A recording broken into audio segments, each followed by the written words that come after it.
What's going on is Anton from AntonDaniels.com. I appreciate you guys for continuing to rock with me, but I just got home off of an early morning flight, right? First thing through the door, I want to see my family. I love my family. You know, I'm a family man. I'm an advocate for families, right? Second thing, I got to get that hot shower because I got to throw the threads on. The threads make me feel like $1,000,000, but the third thing through my mind and all throughout the trip is that I gotta have that Teej pack.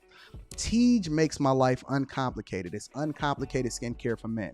The first way that I started specifically was their level 1 system. It's a daily face wash to get rid of the dirt and grime on your skin. 2 times per week exfoliating scrub to get rid of the dead skin cells. An AM moisturizer with SPF 20 because you should always be protecting your skin from the sun, and a PM moisturizer to help your skin stay hydrated and healthy throughout the night. Here's the thing. My favorite part about Teej Henley is that every box comes with an instruction card that tells you when to use each product, how much to use, and in what order. They really making the process of achieving and maintaining amazing skin for men uncomplicated. In addition to amazing skin, members of Teej Henley get tons of benefits, including at least 20% off the retail price, the ability to customize your box, exclusive monthly deals, you can pause and cancel at any time, and you get free shipping. And because Teej Henley is sponsoring today's video, they're offering my viewers an amazing deal, right? Just click the first link in the description and you get 30% off your first box, plus a free gift. It's an amazing deal. You got to get started today. You're not out here trying to look like a Dusty. And if you travel as much as I do, which I'm sure most people don't, but you know me, I'm pushing my bag chasers in order to be in the top 5%, top 10%, top 1%. We got to make our lives uncomplicated, and Teej Henley is no better product. You got to look good. You got to smell good. And you can't be looking like a Dusty. Make sure you get started today. Click the link in the description. Get that Teej pack. Feel the Teej, my friends.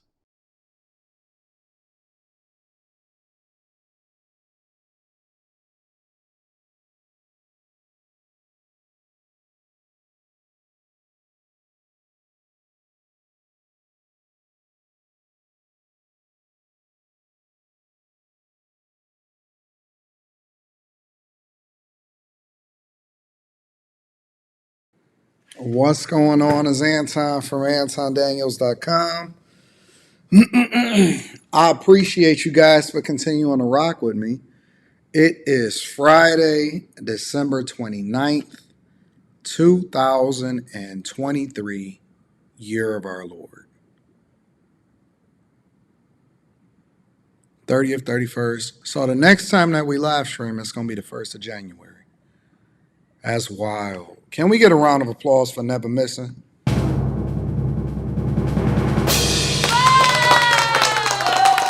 Can we get a round of applause for never, ever missing not one show?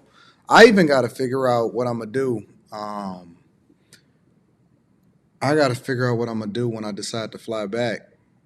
Because the one thing about getting these Airbnbs when you hear is it's weird because, you know, with Airbnbs, it's much different for hotels. If I'm at a hotel, then I can always get a late checkout because I'm like Diamond Elite or whatever for Marriott. But when I'm in an Airbnb, I got to try to figure that out so I can make sure that I do the show and all of that. So I don't know. We might just do an early show. When I decide to check out sometime in the new year or whatever. But what up, family? What up, friends? Yo, final show of the year. Thank you, Sam to God. We're going to get to the thank yous. We're going to get to all of that shortly. Yeah, man, we doing it. Let me give an early shout out to Mike that do. And I'm going to acknowledge every Cash Apper at the end of the show. I'm going to acknowledge every single person that sent the Cash App at the end of the show. So let me give an early super chat acknowledgement to Mike that dude. I appreciate you. Also want to give a shout out to Dallas Jack. Dallas Jack says, I'd like to submit nominees for Bag Fumbler of the Year: Eric Adams, Brandon Johnson, Will Smith, Adam 22, and Carly Russell in the Biden administration. We had a heck of a year, man. Gosh, I can only imagine what next year is going to be like, but we're going to get to that in a minute. Also, Martin Meck says love and support to Anton and the Chasers, BCU Black Culture Upgrade. Culture upgrade, not just black culture, just the culture itself. Jeweled Alchemy Soap Company said, I got your back. Let me throw that fireball out there for you. Shout out to you for never missing. I appreciate y'all. I genuinely do. Um, Let me get the housekeeping out of the way. First and foremost, shout out to T. Hanley, our sponsor going into 2024. We did a new deal with T. Hanley, and they are absolutely positively the best product on the market. So make sure you get your T. Hanley 30% off your first order plus a free gift. That link is in the description. Also, shout out to the Chasers. The Chasers, starting in the very beginning of the year, we got Stock Club, we got the meetups, we got the Invest in Your Business, we got funding your business, we got all kind of stuff that we're gonna be going into. Obviously, we got the meetups and we got the tour coming. I can't wait to announce that in the beginning of the year. And we got so many different things. So I would encourage you guys to make sure you tap into the Patreon. That link is in the description as well as pinned to the top of the chat. Shout out to Jay Ben, says you a legend, big bro. Love the close out of the year with the A-Verb interview. Y'all ain't know that I was going to drop that yesterday, did y'all? Let me give a shout out to A-Verb and a round of applause. Yeah, me and Verb was cooking up, and I dropped the full interview on YouTube yesterday just as a gift, as an appreciation to the people all across the board. I just wanted to make sure that I hit y'all off with that. I already got a lineup that's crazy. And when I say a lineup, I'm talking about content creators, politicians, everything. And I'm dropping all of the exclusives in the Patreon. And we're going to separate it this year. But y'all going to get all of that content in the beginning of the year. I just want to acknowledge y'all. Says you a legend. Close out of the year with Verb interview. That was an amazing sit down. Dude definitely was speaking the language of my inner voices. WNBA feet had me in tears. Yeah, Verb, my guy. So I'm tapped in with a lot of people and a lot of good stuff. So I just want to make sure that I acknowledge you people. First, let me get a sentiment mental health check in the chat. One last mental health check in the chat. One word. One word. One last mental health check in the chat. Can I get that, please? Can y'all give me a mental health check in the chat? Yes, I am, Anwar. I'm going to have merch in 2024. Let me get a mental health check in the chat. We going to have a great show today. Great show today. One word, mental health check in the chat. Let me see what y'all feeling like. Amazing, blessed. Shout out to Ash, focused. Brother Dogness, I am not muted. You are muted on your end. I am not muted. I know I'm not muted. I see myself and I'm talking and I'm not muted. False Lithery says Ed Hill, optimistic, blessed. Back grimy, blessed, electrified, blessed for show, says Sam the God. True to myself, said peace. Courageous, blessed. Arturo, I'm going to read that super chat shortly. Queen V said hustling. Rich says sick. Not going into the new year. Determined, happy, blessed, fumble, annoyed. Connie, come on now. Why are you annoyed? Enos said I made it. Enos was one of the people that got the Invest in Your Business grant that I gave out. Awesome, good. Shout out to Brandy. Chris said phenomenal. Alvin S., I'm going to read that shortly. Focus, phenomenal, great. Focus, prepared. Shalom. What up, your car? Saved, blessed. That's a good thing to be. Exhausted, negatively motivated. Phenomenal. Meh. Determined. Y'all ain't excited for the new year with the meh? Are for real? Determined, magnificent, simpish. Howl Dog says, good morning, Time Dog. Neutral, inspired, cautious, worked, serene, underdog, attentive, opportunistic, not bad, blessed, grateful. Happy, blessed from Honolulu, excited, great, motivated, supreme, good, serendipitous, fresh, strong, positive, hopeful, grateful, determined, in the fold, Arturo. React, shout out to you, said true to myself, single, humble, strong, peaceful, concerned for 2024, inspired, ascended, motivated, determined, blessed, appreciative, blessed, fumbling, salute, imminent, ready, prepared, thankful, ready, accomplished, blessed, unstoppable, musty, not musty. What up, Quita? Said mellow, accountable, listening, amazing, focused, good, awesome, positive vibes, prepared, awesome, childless. Don, I'm going to read that shortly. Grateful, determined, truckers is getting to it, concerned. What are you concerned about, Fabuli? Okay, so let me go ahead. I appreciate y'all for giving me a general sentiment of how y'all feeling, right? Let's get into it, right? Because I'm going to tell you what my predictions are for 2024. All right. Well, that wasn't it. I'll get to that part later. Let me get to my predictions and what my review is of 2023 and how I see 2024.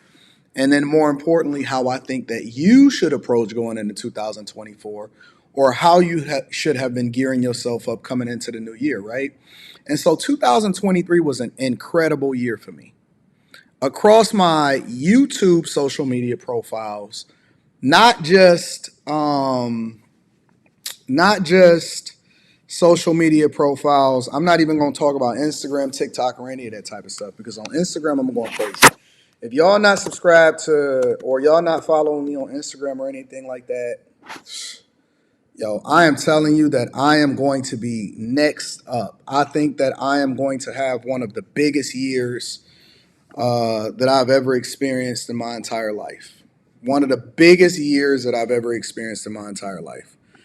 And I had a great year on YouTube. I mean, I had one of the most incredible years that I've ever had in my entire life. Across all of my multiple different platforms that I participated on, or I had some kind of stake on, or something like that. And as a matter of fact, it's interesting because I just crossed 250,000 subscribers. I'm at 250,408. So shout out to y'all. But yeah, man, I had an incredible year. And it's crazy because I'm looking at the views or whatever.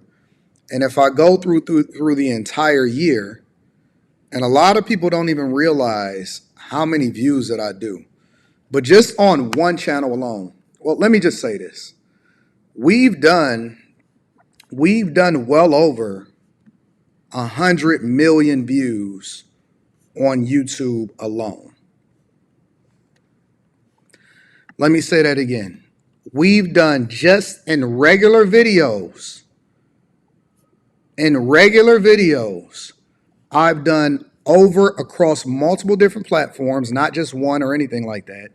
Across multiple different platforms, I've done over 100 million views alone. Here, you know me. I'll go ahead and pull up the receipts. I have no problems with that.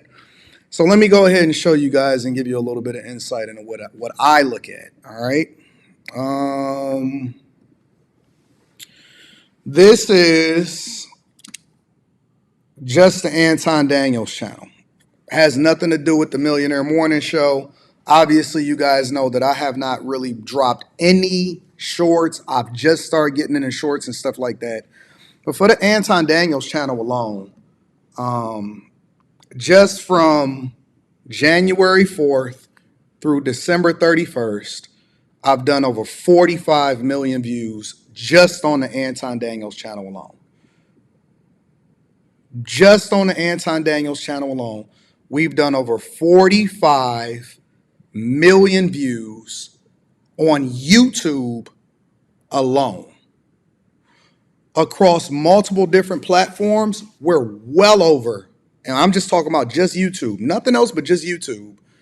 On multiple different platforms alone, we're well over 100 million views.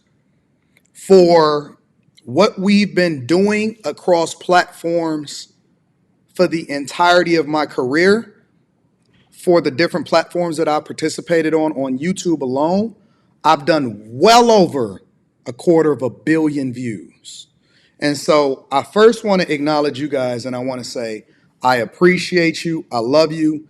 It does not go without being acknowledged. And so I absolutely want to say I thank you guys.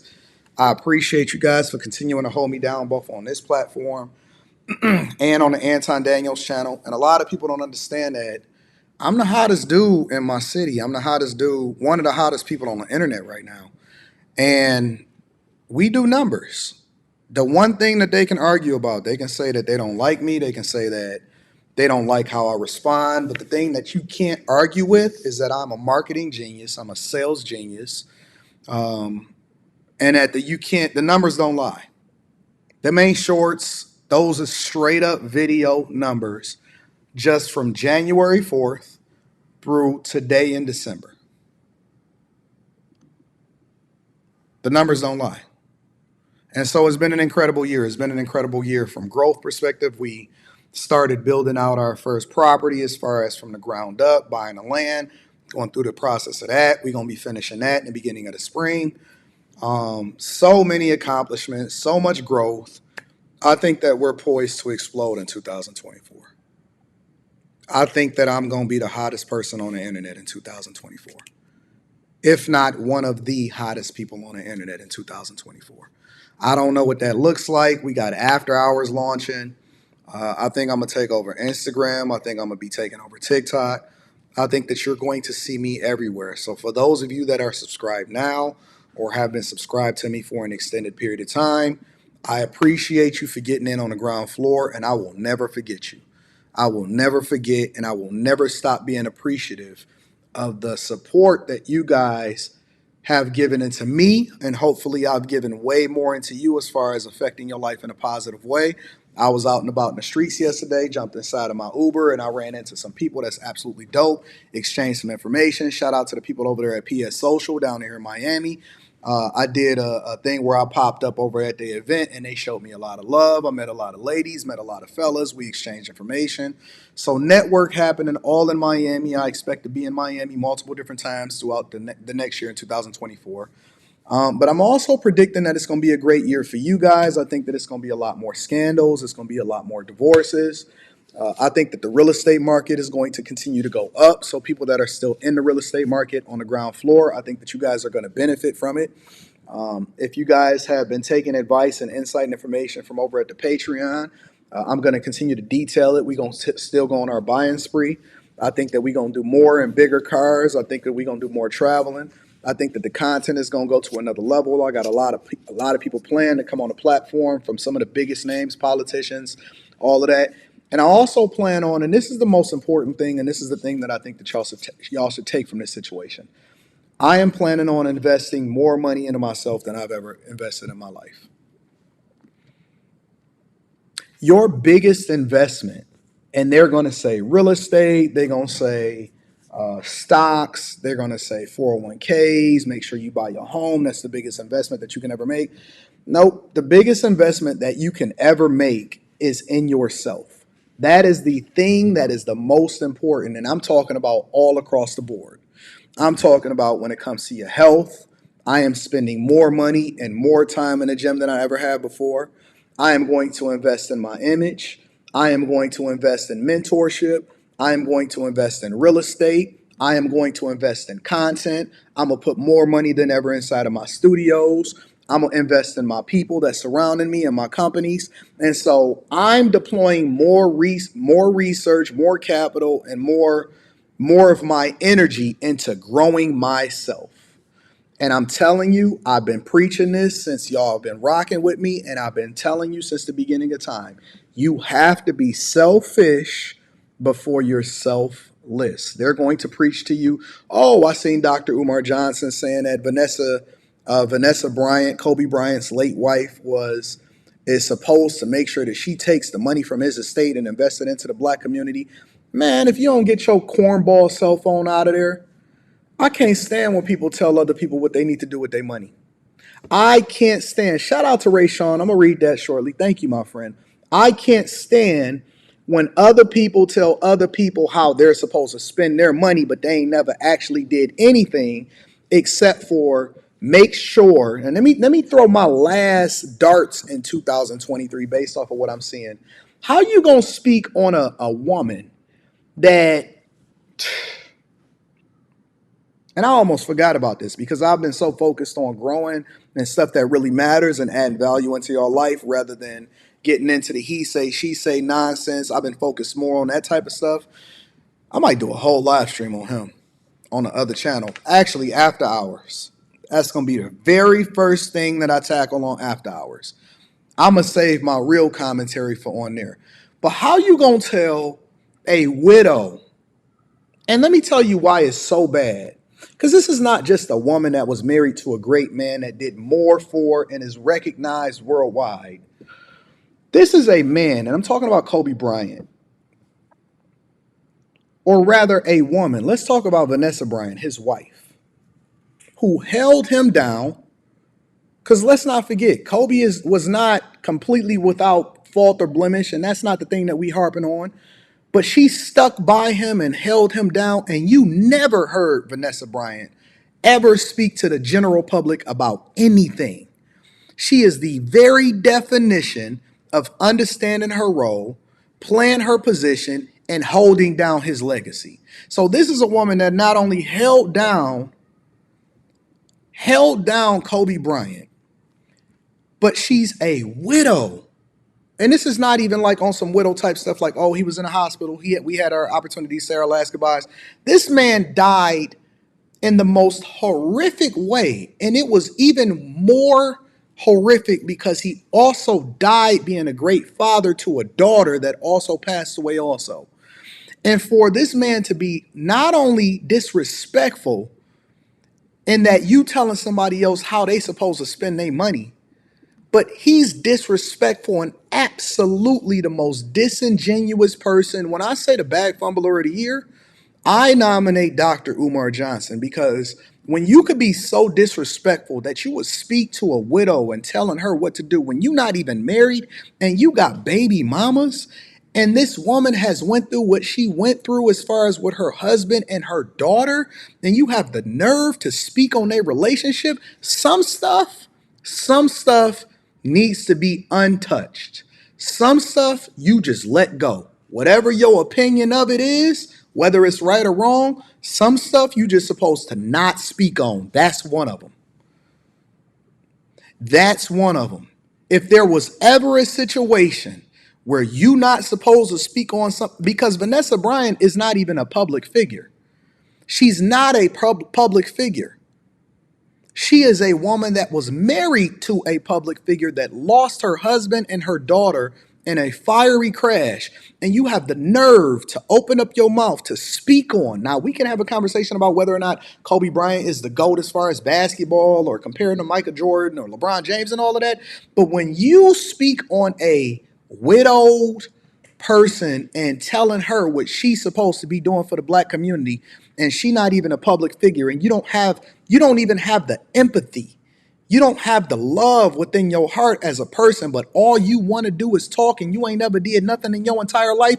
You're talking to a woman who was married to one of the greatest men of our generation as far as what it was that he was able to do and accomplish. And you have the nerve to speak to a woman that lost her husband and her daughter that's probably still fresh within her, and she not even a public figure. That is the most disrespectful thing that I've ever heard in my entire life. But I'm going to hold off on that. Because all of y'all that still support and rock out with him and make sure, and all of y'all still getting finessed 15 years later after he still ain't got no school open, we going to get to that.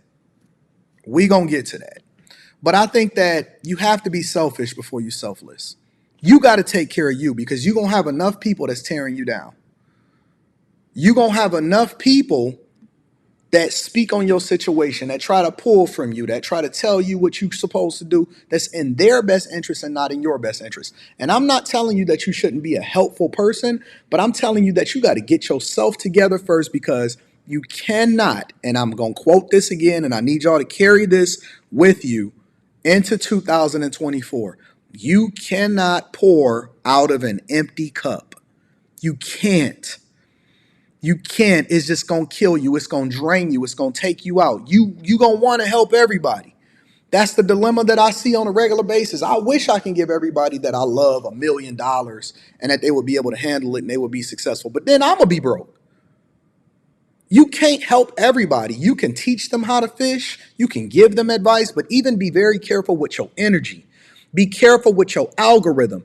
Don't even subscribe to people that is not adding value into your life. Yeah, entertainment is good. Yeah, having a conversation and the banner is good, but you need to offset the nonsense with things that's actually productive for your life. There is always going to be people that talk about you. It's always going to be somebody that says something. It's going to be somebody in your family. It's going to be somebody online. It's always going to be something. God never said that it did not rain on the just. He said it rains on the just and the unjust. It's always going to be things that happen. But the only way to protect you, your energy, Your investments, the thing that's best for you, whether you in a relationship or not, is to do the thing that's in your best interest first. Now, how does that apply to people that are in relationships? Well, the thing that I find as a person that's mentored a lot of people and coached a lot of people, even with regard to relationships, is that one of the reasons why relationships don't work is because people become interdependent on other people in order for them to be happy. So then you'll see a person that say, I'm not happy, I need to leave. Listen, you were supposed to be a full, completed, and a happy person before you jumped into another relationship in the first place. You was not supposed to be trauma bonding. You shouldn't be looking for somebody else to fix your situation for you, whether it be financially, relationship-wise, mentally, your past. Solve for the problems that you got with your father or your mother, or go have that conversation and hold them accountable. You need to go and fix the problems that you have and forgive the person that you walked away from your previous relationship so that you can be whole. And that's why forgiveness is for you. It's not just for the other person before you get into another relationship, because all you're doing is carrying trauma and war wounds and generational curses into somebody else's life, and you're going to ruin their life. You can't help anybody. Shut your mouth talking about things that you don't know not of, and you jumping on these panels and you having these conversations and you think that your opinion matters, but it doesn't, because all you're doing is giving other people information that's going to have them crashing out. I believe in being an equal accountability partner. I believe in making sure that you do the right thing. I also believe in documenting the journey as you go along. You don't have to be a completed picture, but the thing that I'm telling you to do is spend more time fixing you and getting the beam out of your own eye before you spend other time trying to help somebody or give somebody else advice, because you're going to have them crashing out and you're going to have to be accountable for that in one way or another. Everything you do on this earth, you're going to have to be accountable for. Invest in you. Fix you. Go and get an education. Community college is damn near free compared to what it's going to cost you to go to a major university. Fix you first. Before you start talking to anybody else, make sure that you're a reflection of the thing that you advocate for. And document the journey too. Two things can be true at the same time. Invest in you. Get that debt paid off. Get that. Man, listen, if you go into 2025 still talking about I got consumer debt, I got news for you. I'm not even sure that you're here for the right reasons. You just here for entertainment purposes. If you going into 2025 still talking about I got debt, or still talking about I'm on cold, or still talking about I'm not happy, if your general sentiment that you put inside of this chat today is the same as it was coming into 2024, going into 2025, we gonna have a problem.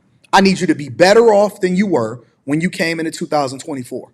That don't mean that you're not going to go through stuff. That don't mean it's not going to be hard. That don't mean it's not going to be difficult, but you absolutely still have an obligation to yourself to get yourself together. I'm thankful I'm here. I'm blessed. You never know when your last day is going to be on this earth. So I leave it on the flow every single day. You never know. Leave it on the flow. Give everything you got every single day. Live every day like it's your last.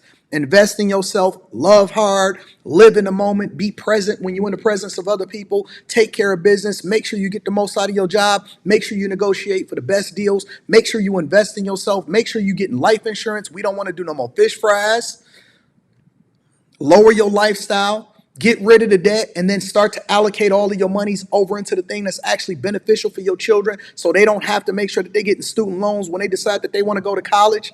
Educate ourselves, invest in ourselves, make sure we eating different, make sure we exercise. And it's no reason why we don't have every opportunity to level up, and you don't have any more excuses. Stop blaming it on the system. We going away from this victim Olympics. We not going to blame it on white people. We not going to blame it on your baby mama, not your baby daddy, not your kids, not your grandma. Let all of that stuff go and fix what you need to fix before you go into it.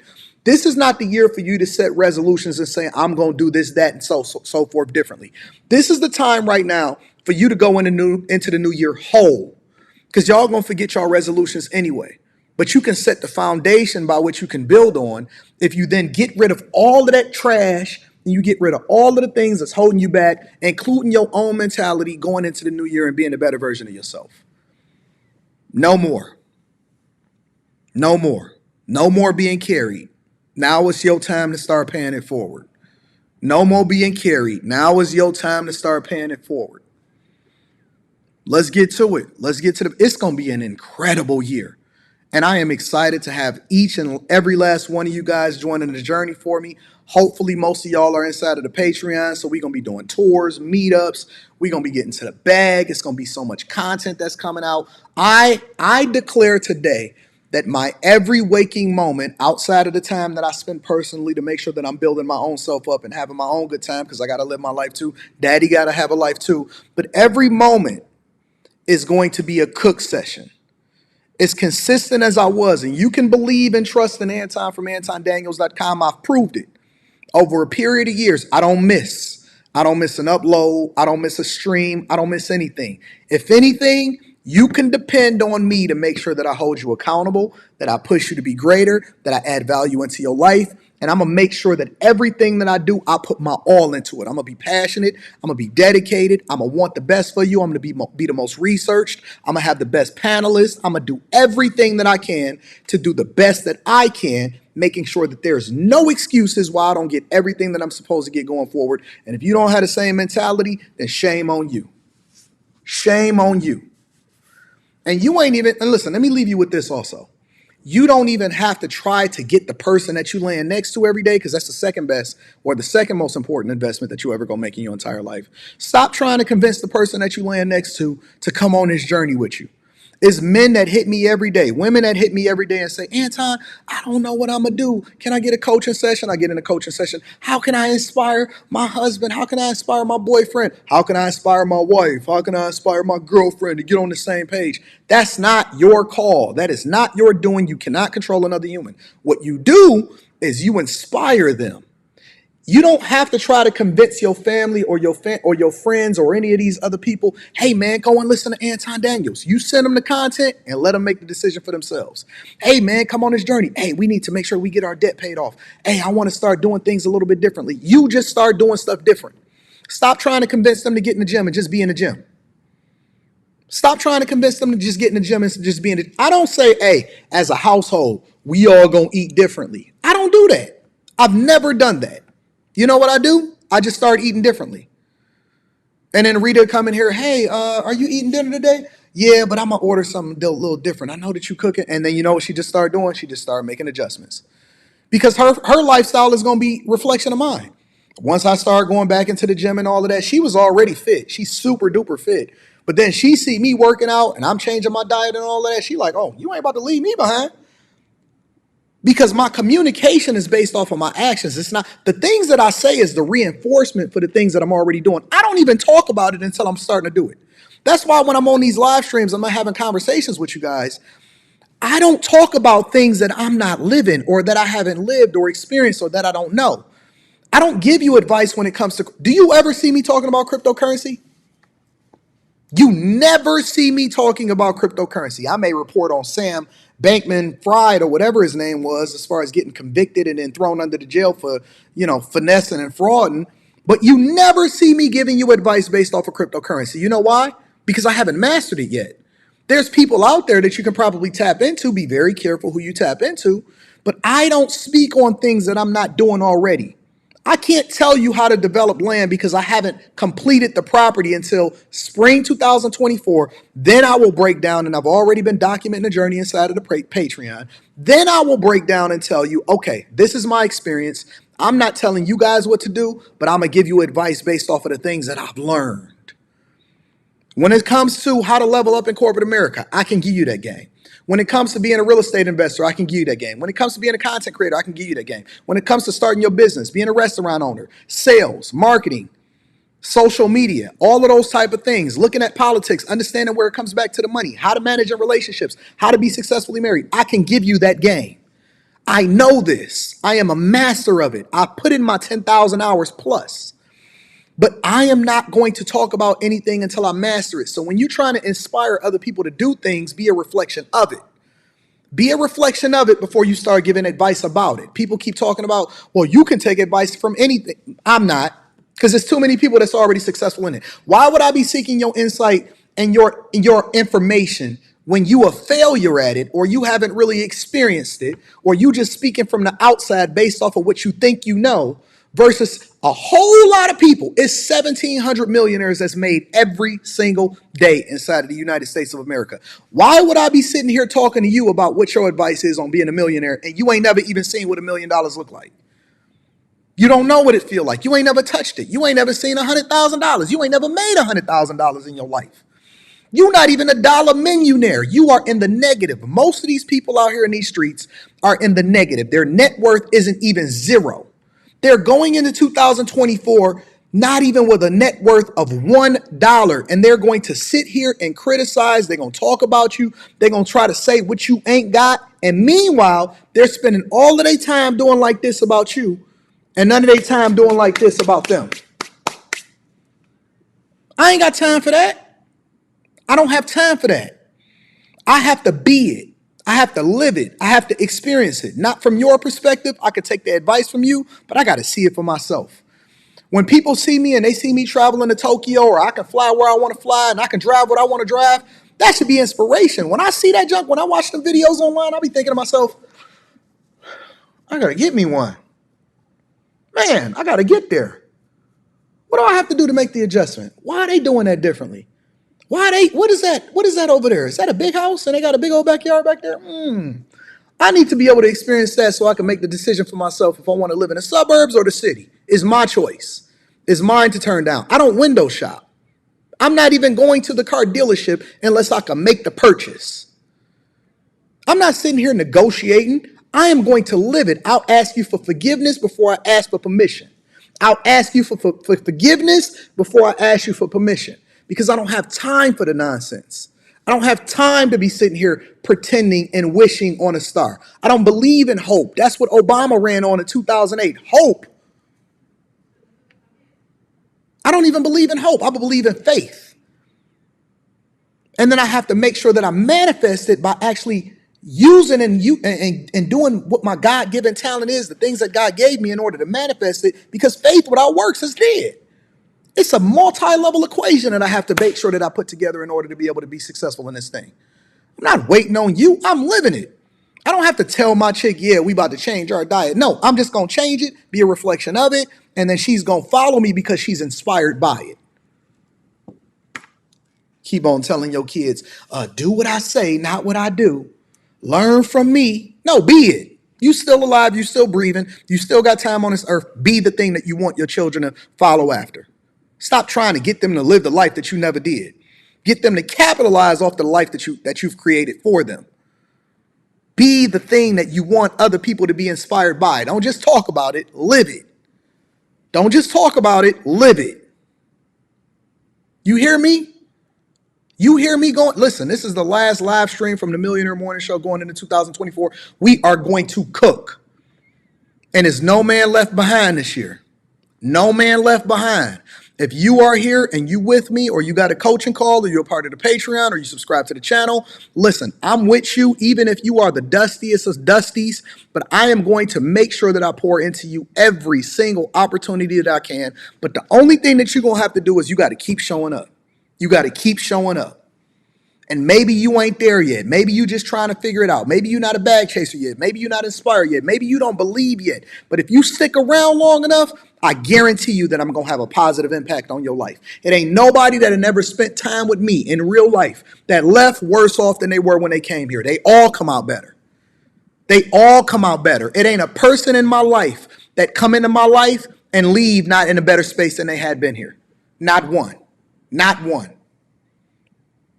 You hear me? Let's go. No man left behind. And don't be the weak link this year. Stop being the last one, the one that's always pulling up the rear trying to figure out how you can get it. Stop being the weak link. Anton, you just got a different mental fortitude. You already there. I had to get there. I had to get there. Nobody gave me a dime. Nobody. Nobody. Nobody gave me nothing. They took from me. They didn't give me nothing. We built this from the ground up. And now you have the opportunity to capitalize off of it. Let's get to it. Let me read some of these super chats. And I'm going to make sure I read all of the cash apps of the people that I can get to all week. Because I'm going to switch to cameras and I'm going to make sure I read it from the device that I'm live streaming on right now. But we going to get to it. It's time to put away childish things. We grown now. Arturo says, thank you for helping me do better in life. Just got laid off today, but I have my ducks in a row, so it ain't nothing. Also, my channel just hit 40,000 subs. You didn't get laid off. They lost a good thing. You got the opportunity of a lifetime in front of you, bro.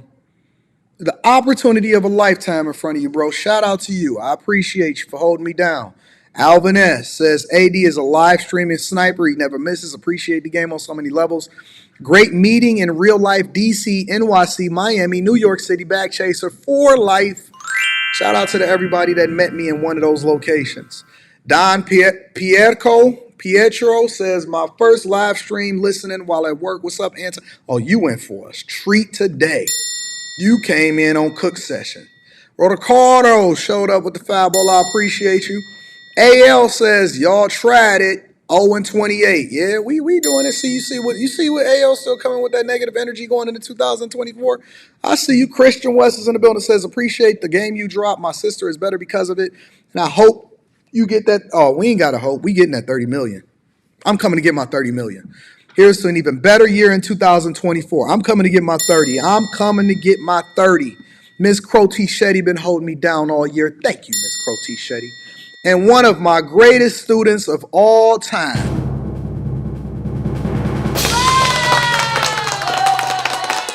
Let me tell you about Rayshawn. Rayshawn was on my head top. Pause.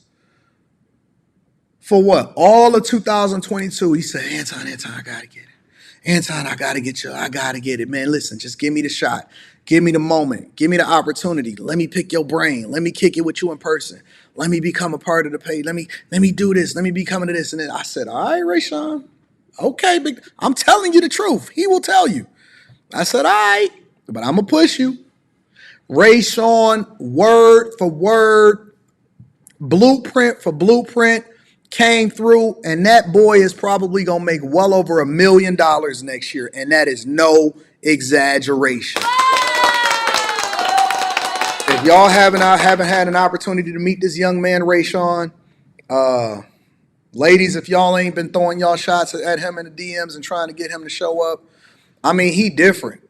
He a different animal. He a monster. He making so much effing money.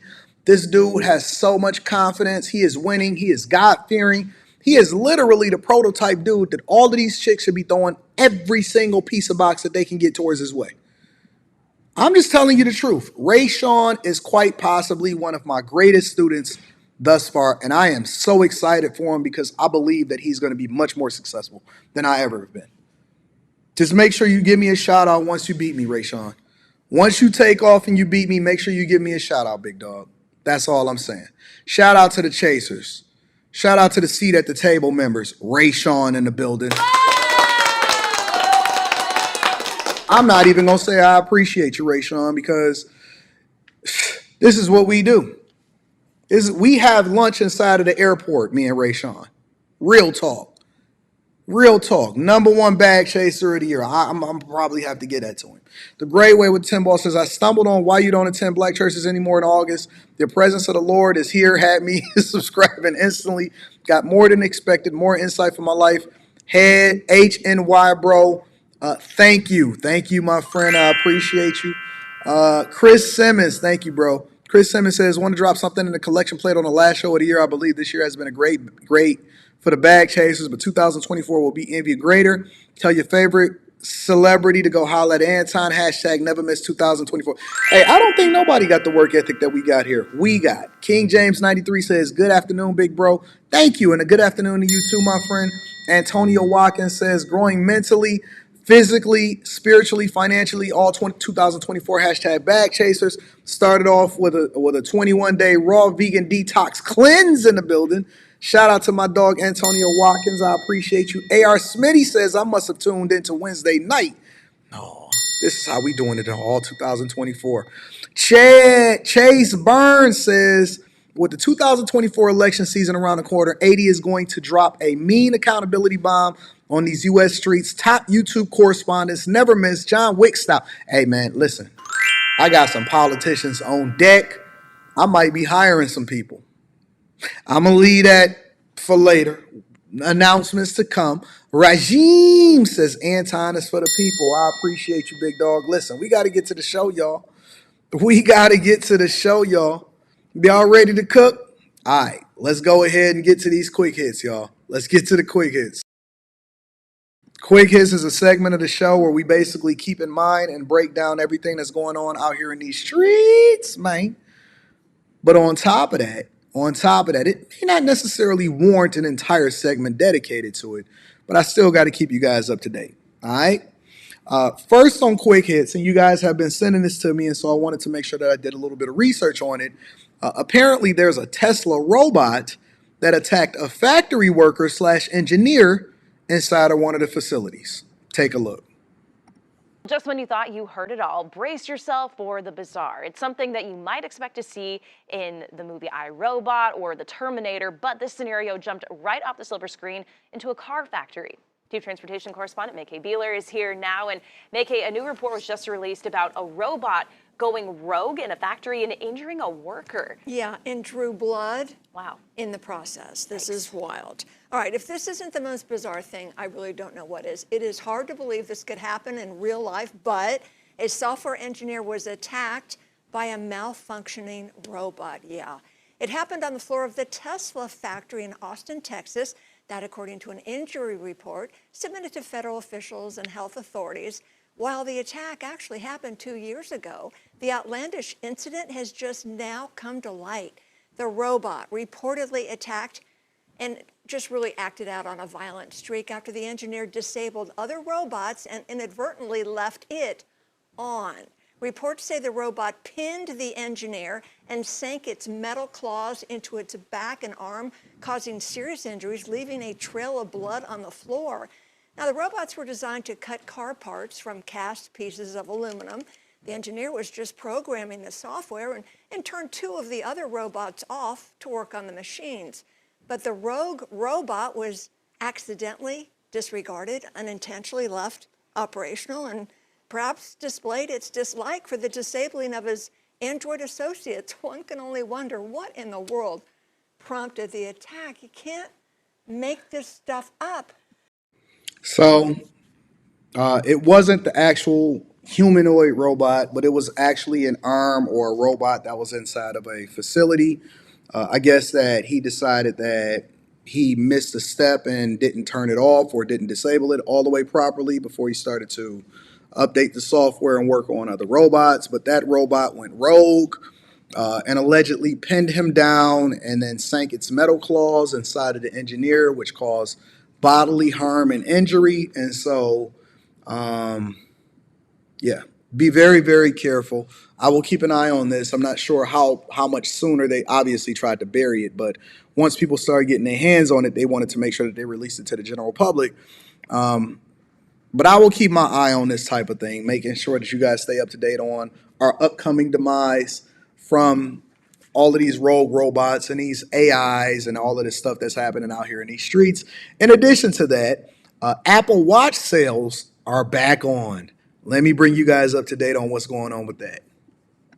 This morning in the U.S., Wednesday in the U.S., Apple was granted an emergency stay till about the middle of January. This means that they have a stay until the U.S. Customs makes a decision on a software fix that Apple submitted to the government, and it's up to the U.S. Customs agency to determine whether this fix is sufficient enough to no longer infringe the patents of Massimo. So the next steps is Apple's going to continue to file appeal after appeal until every federal entity is willing to grant the Apple Watch back on sale. Now, the ultimate grant will be if the U.S. Customs Agency does approve that fix. There's a hearing scheduled for the 12th on that. And then on the 15th, there is another big approval that Apple will be waiting for from the federal court circuit in D.C. So essentially, Apple was put on pause. Now, we know that Apple is the most valuable company in the entire world, valued in the trillions.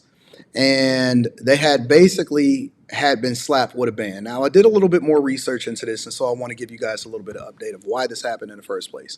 So Massimo is a company that Apple allegedly called and tapped into, and they said that they wanted to work with based off of their proprietary technology as far as the different sensors prior to Apple releasing some of the technologies inside of their Apple Watches, right?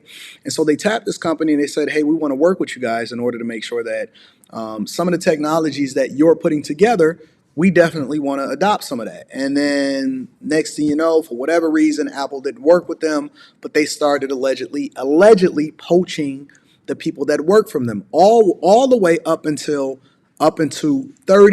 30 different employees that work for Massimo. Okay, Massimo was a separate independent company that was developing proprietary technology, and even the person that, well, they're alleging that they poached them, but all 30 of these employees at some point quit, and then they wound up taking it more than double as far as compensation. This is what's being reported, even to the point to they were getting millions in stock options inside of Apple to move over from Massimo over into Apple technologies, which they then somehow, some way was able to develop some of the technologies that they have inside of the Apple Watch today.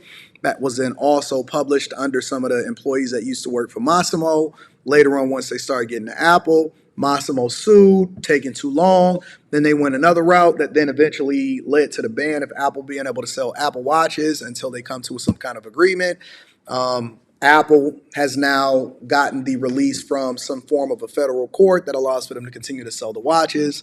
And so I am very much interested in what's happening, because it's usually a situation where the big dog wins. Big money take little money. But now we're starting to see how things are playing out, in which it seems like the playing field is a little bit more level. Maybe not so much, because everything is taking so long in court. But Apple has now been able to sell watches again, those same watches. So this is a hot gift right now, simply because nobody knows what's going to happen inside of the future. But that temporary ban was lifted, not by the Biden administration, but some form of a federal court that allows for Apple to continue to sell the watches. So I am going to stay up to date on what's happening with that, and I'll keep you guys hip to what's happening in these streets, man. And then last but not least, Donald Trump is allegedly banned in Maine. Take a look. For the second time in less than a month, a state has ruled that former President Donald Trump was in violation of Section 3 of the 14th Amendment because of his actions on January 6th, and therefore ineligible to run for President of the United States. Maine's Secretary of State, Shanna Bellows, a Democrat, ruling that Trump should be removed from the state's ballot.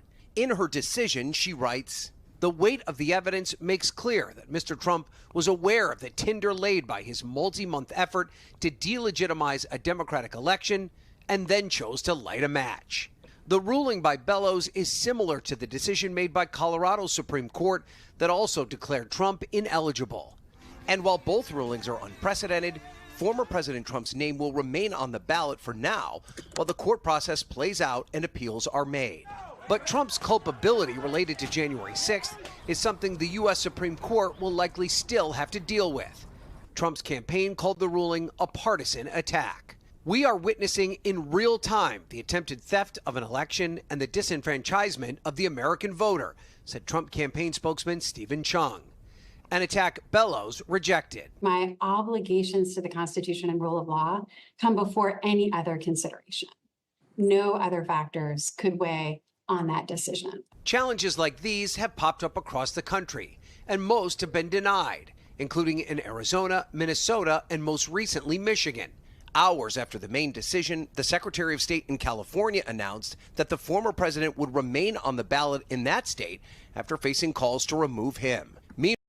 So essentially, Maine has become the second state after Colorado to make sure that they remove Trump off the primary ballot. It said Maine on Thursday disqualified Donald Trump from the state ballot in next year's U.S. presidential primary election, becoming the second state to bar the former president for his role in a January 6th attack on the U.S. Capitol. Maine Secretary of State Shanna Bellows, a Democrat, concluded that Trump, the front-runner for the Republican presidential nomination, incited an insurrection when he spread false claims about voter fraud in the 2020 election and then urged his supporters to march on the Capitol to stop lawmakers lawmakers certifying the vote. It said the U.S. Constitution does not tolerate an assault on the foundations of our government, which is what she wrote in a 34-page ruling. The decision can be appealed to the state superior court, which I believe that it will.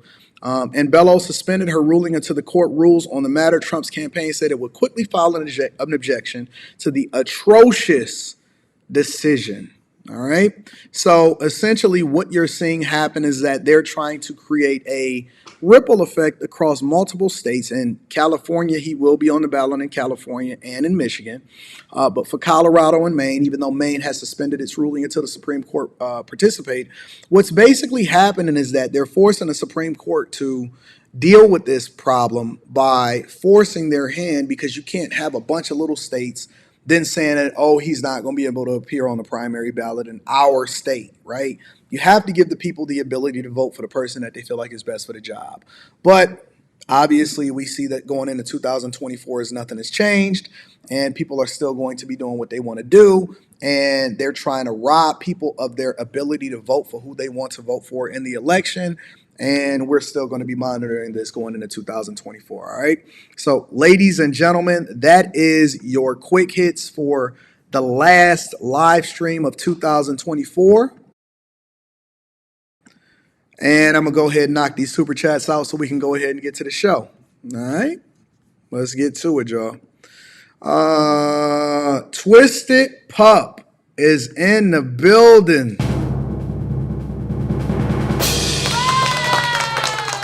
Shout out to Twisted Pup. I appreciate you, man. I appreciate everybody that supported me all year. Because, you know, I don't ask for super chats, but I just absolutely want to make sure that I acknowledge everybody that see value in what we're doing over here on the Millionaire Morning Show. Says, shout out to you, my friend. You have convinced me to pivot and concentrate on what I'm an expert in. You have uplifted us all. Thank you. Thank you, my friend, and I appreciate you for continuing to hold me down. Thank you for supporting the platform. Twisted Pup, it does not go unnoticed, my friend. Thank you for the 50 ball.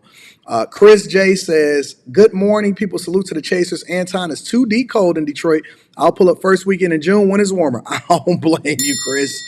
I don't blame you at all. Legacy Builder says, thank you for being a great example. My husband and I joined the Chasers this year and can't wait to meet y'all in person next year. 80 and Rita, keep up God's work. Shout out to the Chasers.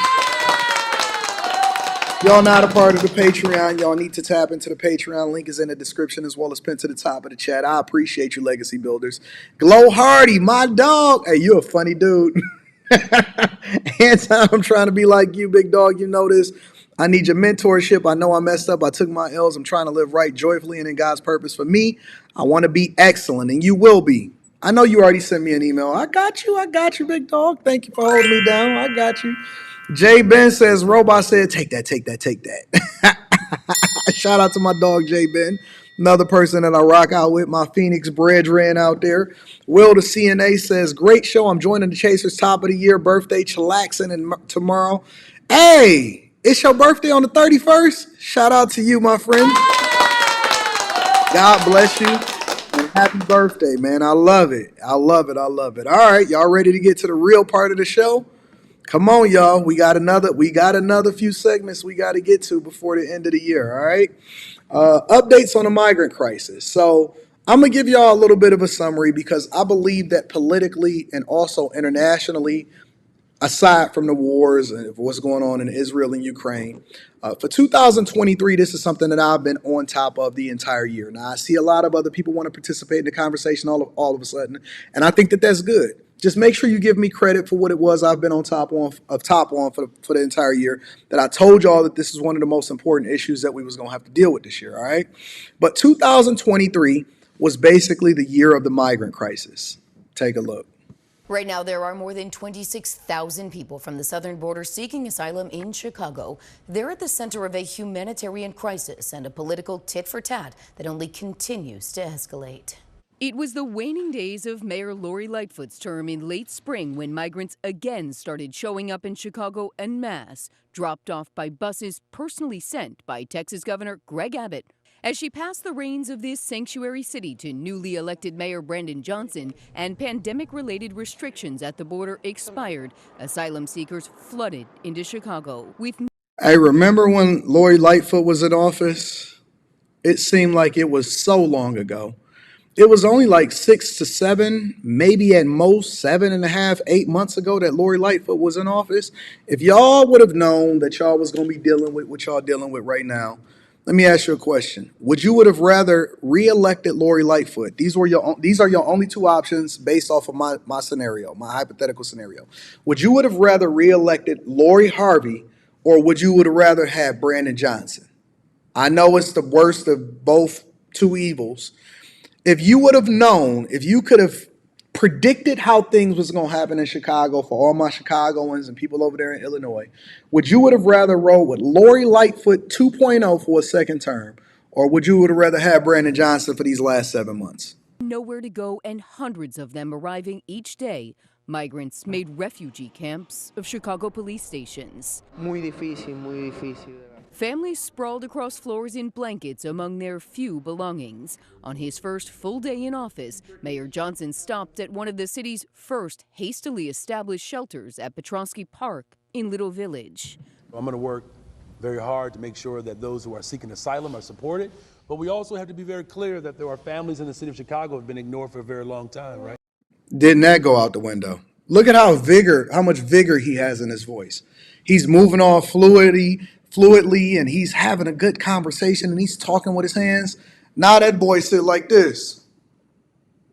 He be reading off his teleprompter. We have to make sure that we assist these migrants, and that man, Greg Abbott, is full of the devil. Look how flowing he is. Hairline was a little bit further down. Yeah, it's different now. While this crisis may constitute an emergency for the city of Chicago, Obviously not Lori Harvey. Hey, Lori Harvey could have done a better job than Lori Lightfoot and Mayor Johnson, though. does not constitute an emergency for the South Shore community.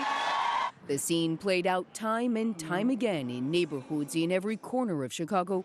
Day and night, volunteers dropped off donations as newly minted city leaders scrambled to set up a shelter a week in schools, hotels, and churches. Most of our programming will end tomorrow. In some cases, that meant shuttering popular public parks by buses in downtown Chicago.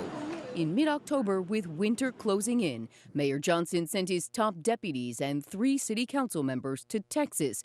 ABC7 traveled along on the 3-city stop to San Antonio, McAllen, and Brownsville. A Halloween snowfall and a few bitter cold snaps left migrants shivering on Chicago sidewalks. The city's grand plan for a massive tent camp in Brighton Park aroused an intense backlash. The state scrapped the plans, deeming the site too toxic to be inhabited. The skeleton of the camp the city spent close to $1 million to prepare disappeared virtually overnight. And the city set a 60-day limit on shelter stays and began impounding buses violating city drop-off and permitting rules. An unannounced plane full of migrants from Texas touched down at O'Hare in late December. Y'all can't even stunt when it comes to planes no more, because the migrants got just as many selfies on their PJ as y'all do. Y'all can't even stunt with the selfie on a private plane at the Clearport no more, and Photoshop the background, because the homies over at the Migrant Crisis got just as many selfies on the PJ flying into Chicago as y'all do. Oh, just this week, Mayor Johnson and the mayors of Denver and New York held a news conference requesting additional federal aid to help fight the migrant crisis, a crisis that's likely to continue into next year, costing Chicago and Illinois millions with human welfare at stake. Watch. Today, a warning to Texas Republican Governor Greg Abbott. In a letter obtained by CBS News, the Department of Justice said it will sue the Lone Star State if it enforces a law signed by Abbott that makes illegal immigration a state crime and allows law enforcement officials there to arrest and prosecute migrants. Think about what's happening. This is the latest news coming out of the Biden administration and the Department of Justice. Why is it important that Anton brings this to the forefront of the congregation? Well, not only do I want you to know how it's going to affect you personally, but the Department of Justice is looking to sue Greg Abbott in the state of Texas, not for even moving migrants across the country and spending dollars to get them on PJs or to get them over to New York or to Denver or to Chicago. They're looking to sue Texas and Governor Greg Abbott for allowing, I want y'all to be very clear, according to this news report, for allowing sheriffs, deputies, and police officers to arrest suspected illegal immigrants inside of the state of Texas.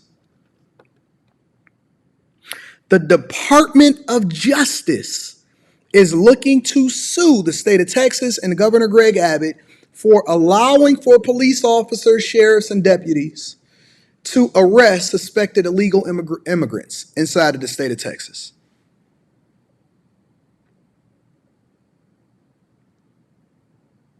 They couldn't do nothing during the pandemic. They can't do anything in order to close off the borders. They won't do anything in order to help the residents or to make sure that they lower taxes, but they're looking to throw a lawsuit on the state of Texas. I want y'all to remember this, because come election time, don't say you weren't educated. Don't say you don't understand what's going on. Don't sit here and have a conversation with me about how you're going to run in the Victim Olympics or it's systematic. Don't say anything when they replace you in your jobs. I don't want to hear it when they're overpopulated or they start to have a bigger impact on the elections than you within your culture and you start to say we're left out. Don't say anything, because you get what you vote for, and we've been warning you for a long time now. In New York City, Mayor Eric Adams is trying to set limits on the Texas governor's busing of migrants north. CBS's Estrid Martinez explains. Buses are still rolling into New York City hours after U.S. officials met with Mexico's president, promising to work together to limit record migration. Leslie Hernandez and her family are from Colombia and arrived in New York City by bus. She told I thought that y'all wanted to save money on flying back and forth with the passport bros. CBS News, we do what we can, and we have to make sacrifices for a better future. Yesterday, New York City Mayor Eric Adams signed a new executive order to hold charter bus companies accountable. We cannot allow buses with people needing our help to arrive without warning at any hour of day and night. So now New York is basically following in the footsteps. Brandon Johnson is the leader of Denver and New York. Brandon Johnson is actually the mayor of New York now, because everything that Brandon Johnson is doing is the exact same thing that Eric Adams is doing over in New York. The order requires bus companies give a 32-hour notice before coming, drop off migrants at designated locations and times, or face impounding and fines. Idiots. Power Malu greets migrants as they arrive and says the mayor's new executive order is causing chaos among advocacy groups. And so what happens is we're tasked with people coming to us, asking us for services. What was that, Busy Bone? Let me see something. Arrive and says the mayor's new executive order is causing chaos among advocacy groups. And so what happens is it's the first of the month, so grab your checks and come on. Armed and dangerous, ain't too many that can bang with us. Straight off, we know angel dust. Label us notorious. Thug that love the bus is stranger us. Might be gambling, scrambling. Up at restaurants with mandolins and violins. We just sitting here trying to win, trying not to sin. High off weed and lots of gin. So much smoke need oxygen. Steadily counting them Benjamins. You should too, if you knew what these games would do to you. Been in it since 92. Look at all the shit I've been through. Straight up, no. Hold on. Let me get him. I know him when I see him. That's Busy Bone. That's Busy. That ain't nobody but Busy. That ain't nobody but Busy Bone. Hold on, let me get busy with an afro. Not gonna trick me into thinking that it's anybody but Busy Bone. I know Busy when I see him. Yeah.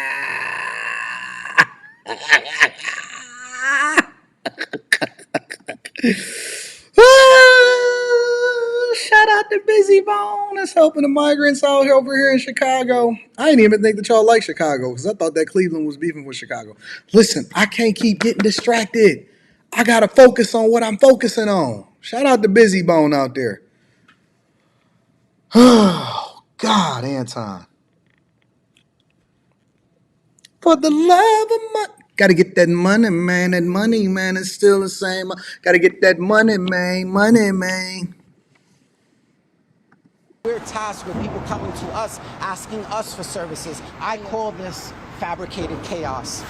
New York City saw nearly 15,000 new arrivals this month, but it's not alone. Close to 2,000 in Chicago and 5,000 in Denver. We have to look at dramatically reducing the amount of services we offered or dramatically cutting our city budgets. But the Biden administration says it has provided more than $1 billion in grant funding for cities and towns hosting recently arrived migrants. And I think the U.S. is pitching that this is a regional problem, not just a United States problem, that we need to work together on this and that there are investments that we're prepared to make.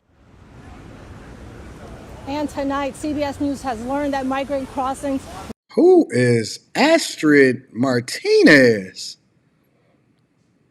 Hold on. You right. Listen, Andre, it can never, listen, one thing that we not going to change on the Millionaire Morning Show is being easily distracted over here in these streets. I know we talking about very important subjects, but I need to know who Astrid Martinez is. And do we need to get her as a correspondent on the Millionaire Morning Show? Hey? Hold on. Give me a second, Tia. I'm focused. I am focused. Did y'all know that she interviewed Tyler Perry? See, I'm focused. Y'all didn't know that she interviewed Tyler Perry? Give me a second. I just need to see what's going on with Astrid Martinez. Okay? Gosh. Give me a second. Let me see what's happening with Astrid.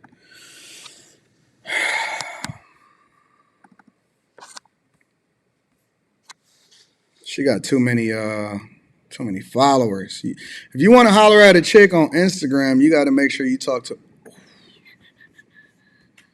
Okay. Her head a little bit bigger than I thought it was going to be, but that might just be optics. That might just be,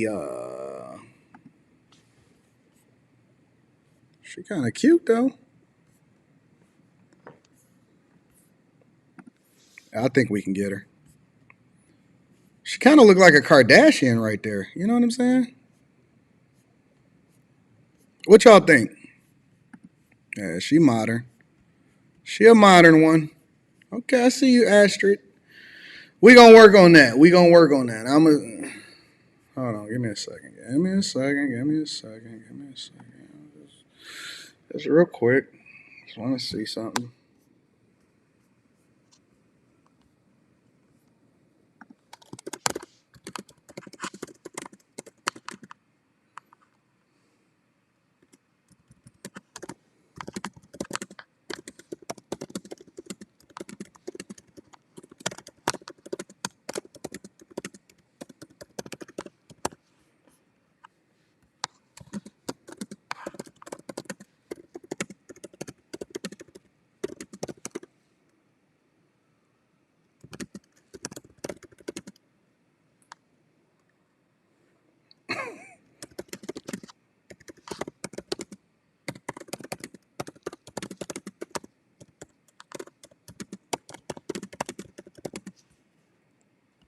Hold on. Let me throw an emoji in there. I got you.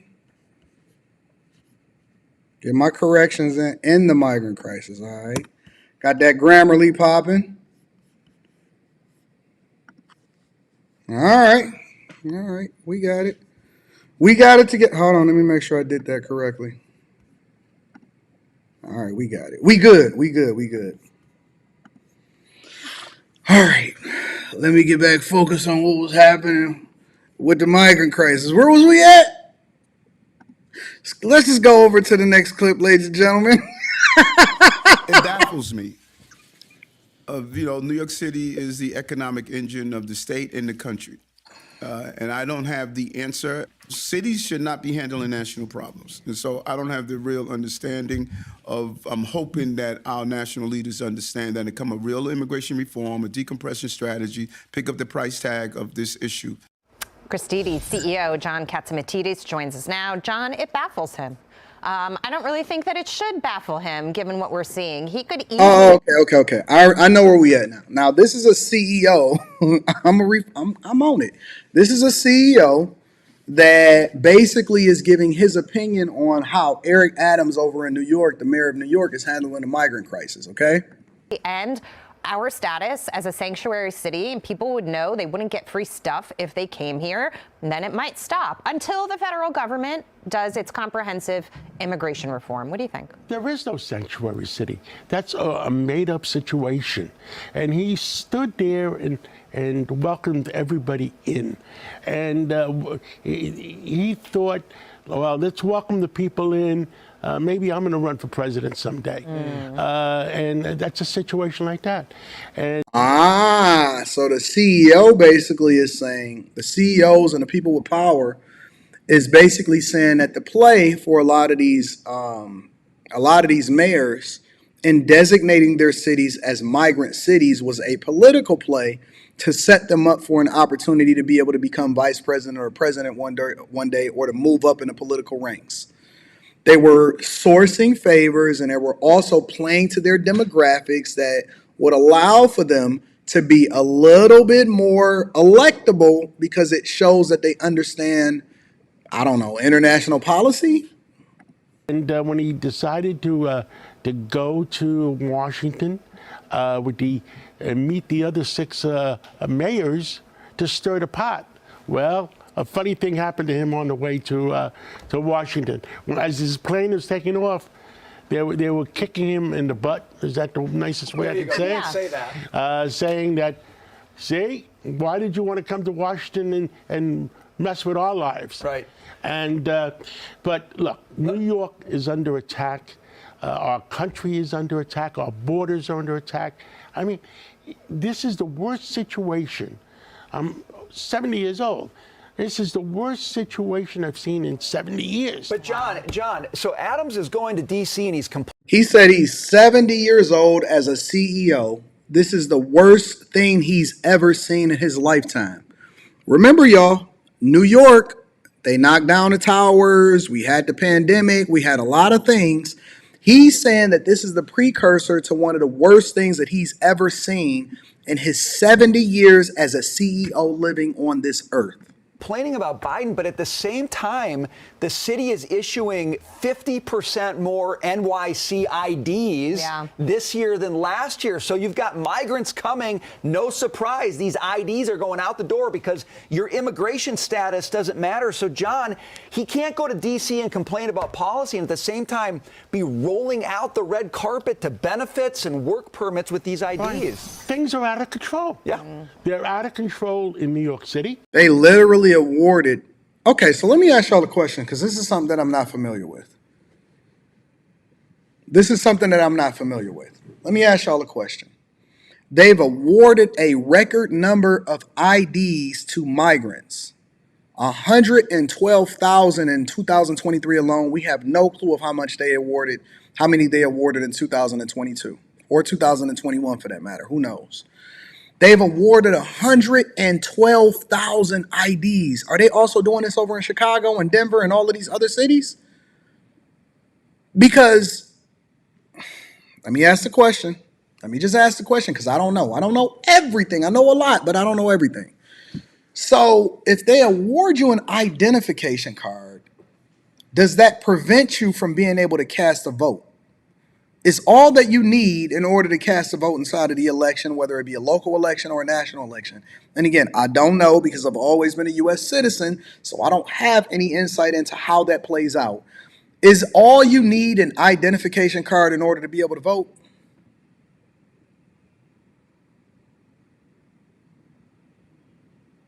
Somebody let me know in the comments. It said they can vote after 30 days. Yes, they are. Minnesota is giving them out now too. Of course, you can vote. NYC ID looks like a driver's license.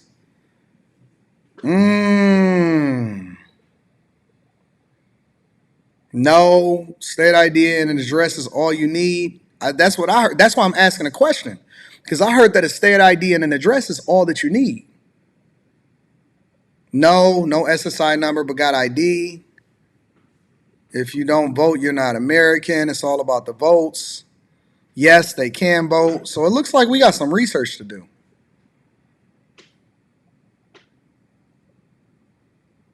Got to be a legal citizen in Cali.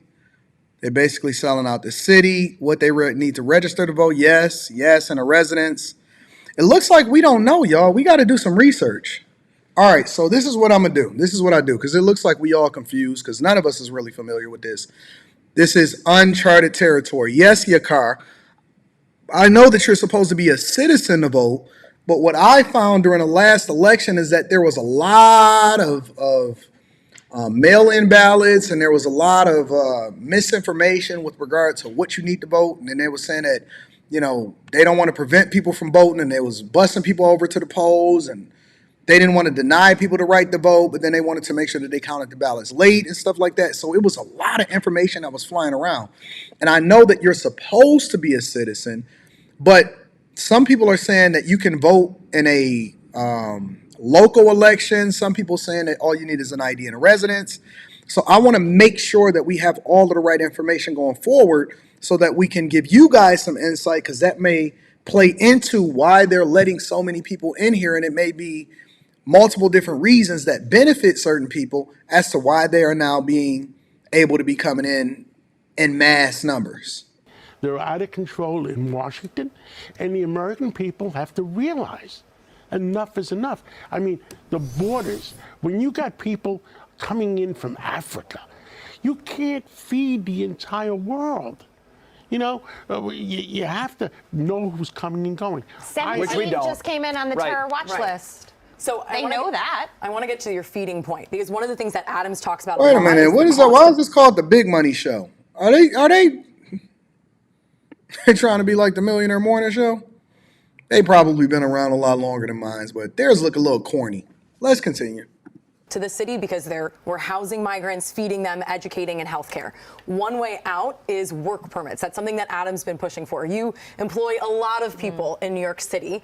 Right now, there are 67,400 asylum seekers here in New York City. Should they all be working? Here's the problem. How do I know if I'm hiring a murderer from Venezuela? You don't. You don't. You don't. And, you need checks and balances. Venezuela and some of these countries, they opened up their jails, they opened up their hospitals, and say, go to New York. They opened up their hospitals with all the gay people and said, New York has a cure for you. Go. That's crazy. If that is true, if this is true as being reported by Fox News, if this is true, that's insane. That's insane. So basically, with regard to the migrant crisis, which is something that we've been covering the entire year, it's gotten worse before it's gotten better. And it looks like going into 2024, we have no resolution. They did a dog and pony show going over there to meet in Mexico, but they don't actually have any real resolution as to how we need to be moving differently or how we're going to solve for closing off our borders and then not letting migrants come into this country undocumented. So let me go ahead and read some of these super chats. We're going to move forward. The Zero Fucks Experience says, shout out to all of the December Capricorns. Jesus was one also. Shout out to you. I appreciate you for the 2-ball. Thank you, my friend. Forsaken Archive says, you're a real one for mentioning boom, boom, boom, boom, boom, boom, boom, boom, boom, boom, boom, boom.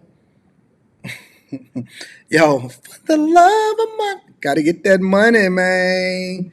I still remember.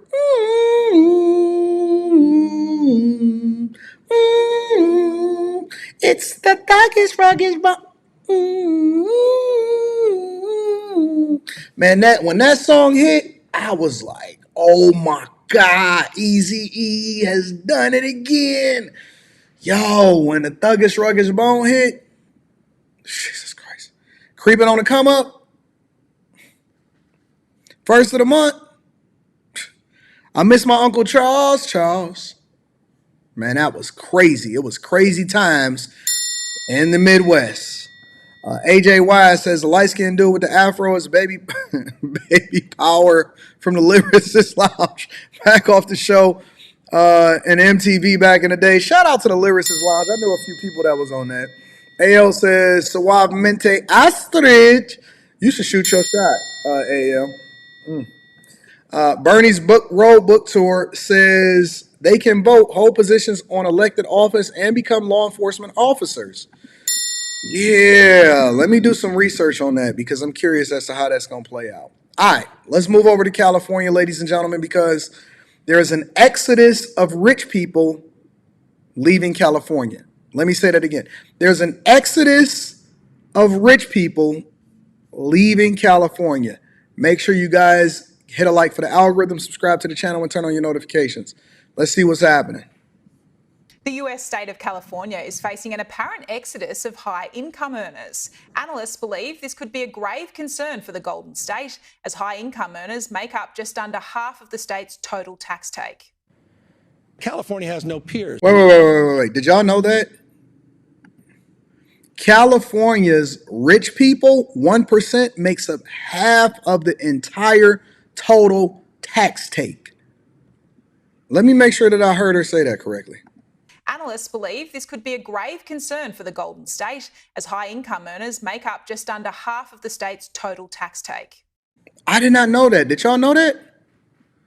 Did y'all know that high-income earners make up just under half? So I was right as usual, but now we're narrowing it down into the state of California alone. High-income tax earners make up just slightly under half of the entire tax take in the state of California. Now, that means that the thing that you don't want to do is piss off rich people. The thing that you don't want to do, and this flies in the face of the guy that I was debating with the other day, I think it was the last Friday or the Friday before that, but it was probably last Friday.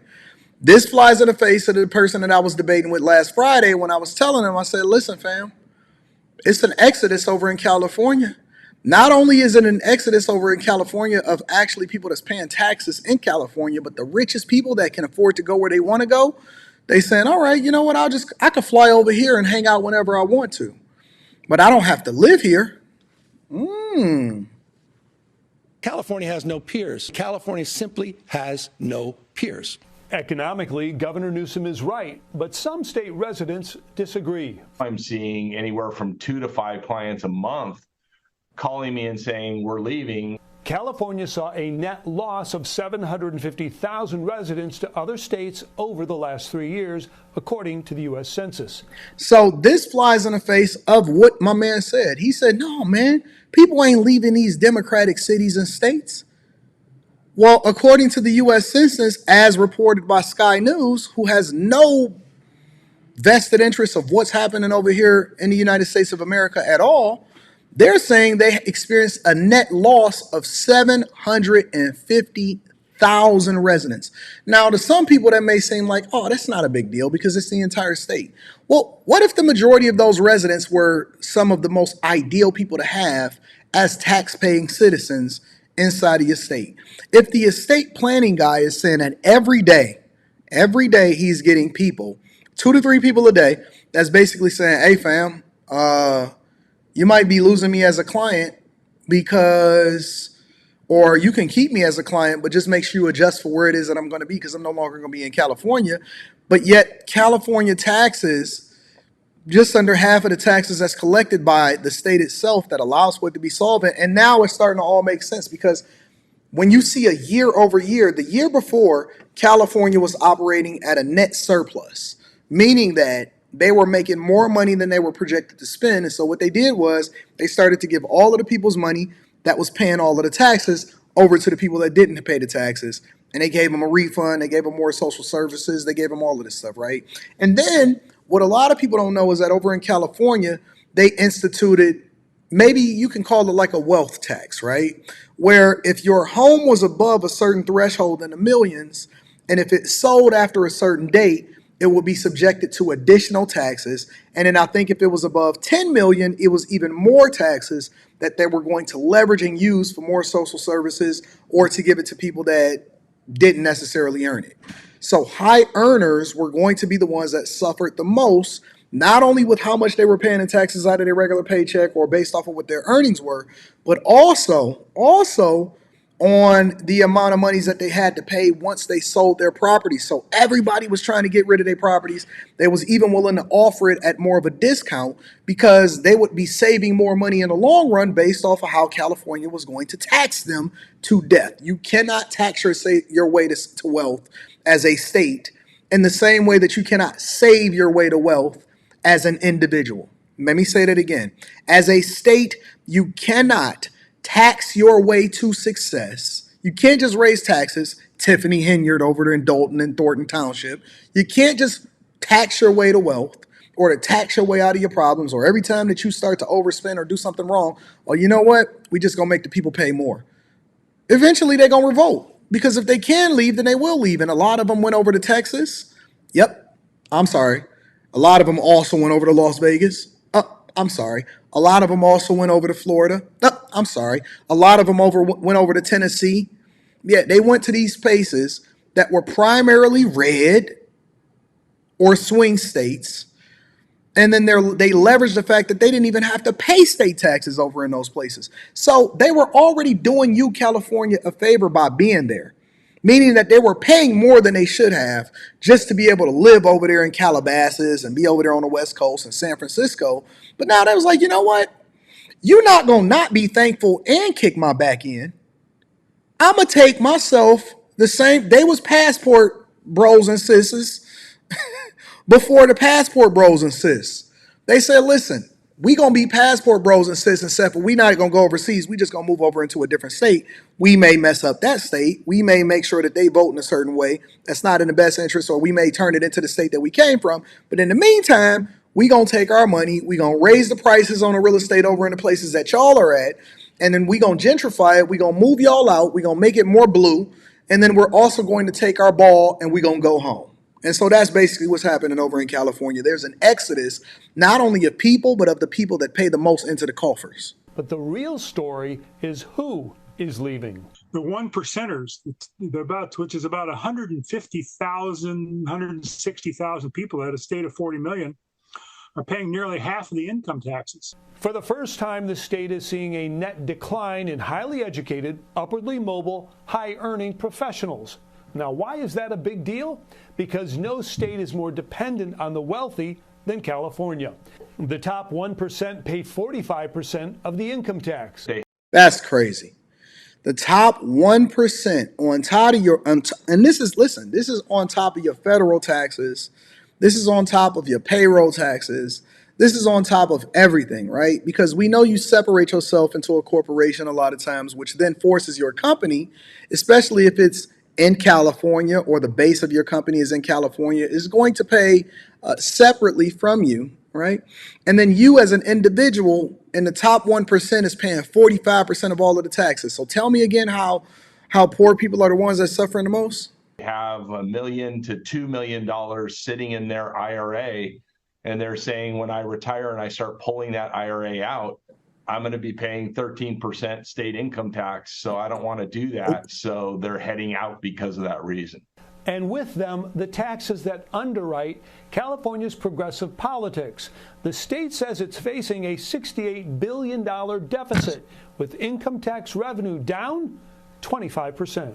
How do you go to a massive surplus the year before to a $60 billion deficit and a mass exodus of leaving your state? Are the tentpole of the American economy. Tax records show Californians going to Texas earned $137,000, while Texans coming to California made just $75,000. So even the people that are replacing them, not at the rate that they're leaving, but the people that's replacing them, California people are coming to Texas and they gentrifying their money. On average, the person over in California, now this has nothing to do with your net worth, this has everything to do with your yearly earnings. On average, a person over in California leaving to go over to Texas is making $137,000 a year. A person that's leaving Texas to go over to California is only making $75,000 a year. Now, how does that work?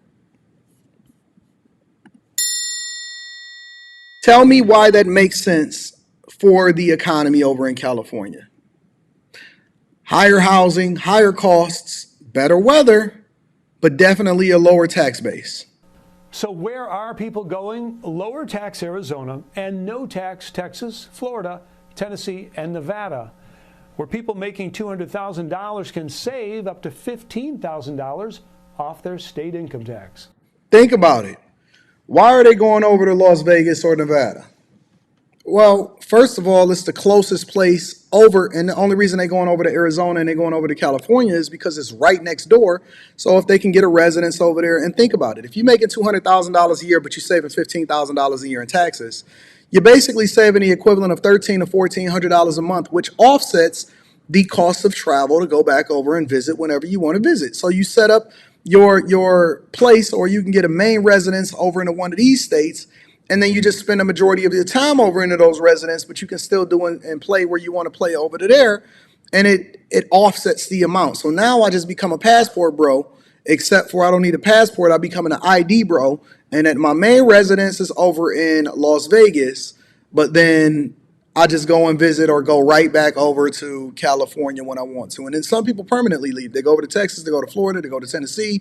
I know that the Daily Wire moved their entire headquarters over from California, I believe, over to Tennessee. And I think that they're in Nashville now, which basically made Nashville explode with the amount of money that it takes in order for you to live there.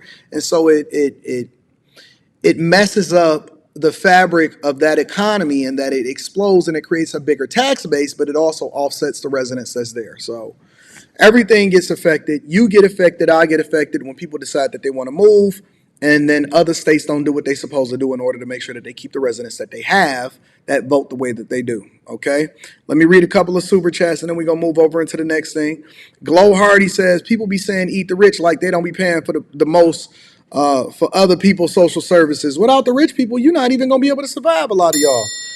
Probably going to reset to what it was supposed to be in the first place. Shout out to Ari Reed, says, 80, I got some recipes I want to try. Ask my husband and he'll vouch that it's good. Just come to Texas. You won't be disappointed. What part of Texas, Ari? Because you know I'm a Dallas boy. I'm really a Dallas city boy in the inside of my soul. I'm Detroit born. I'm a Miami party boy, and then I'm a Dallas city boy. So you got to tell me what part of Texas, Ari, and then I'm going to come and see what's happening.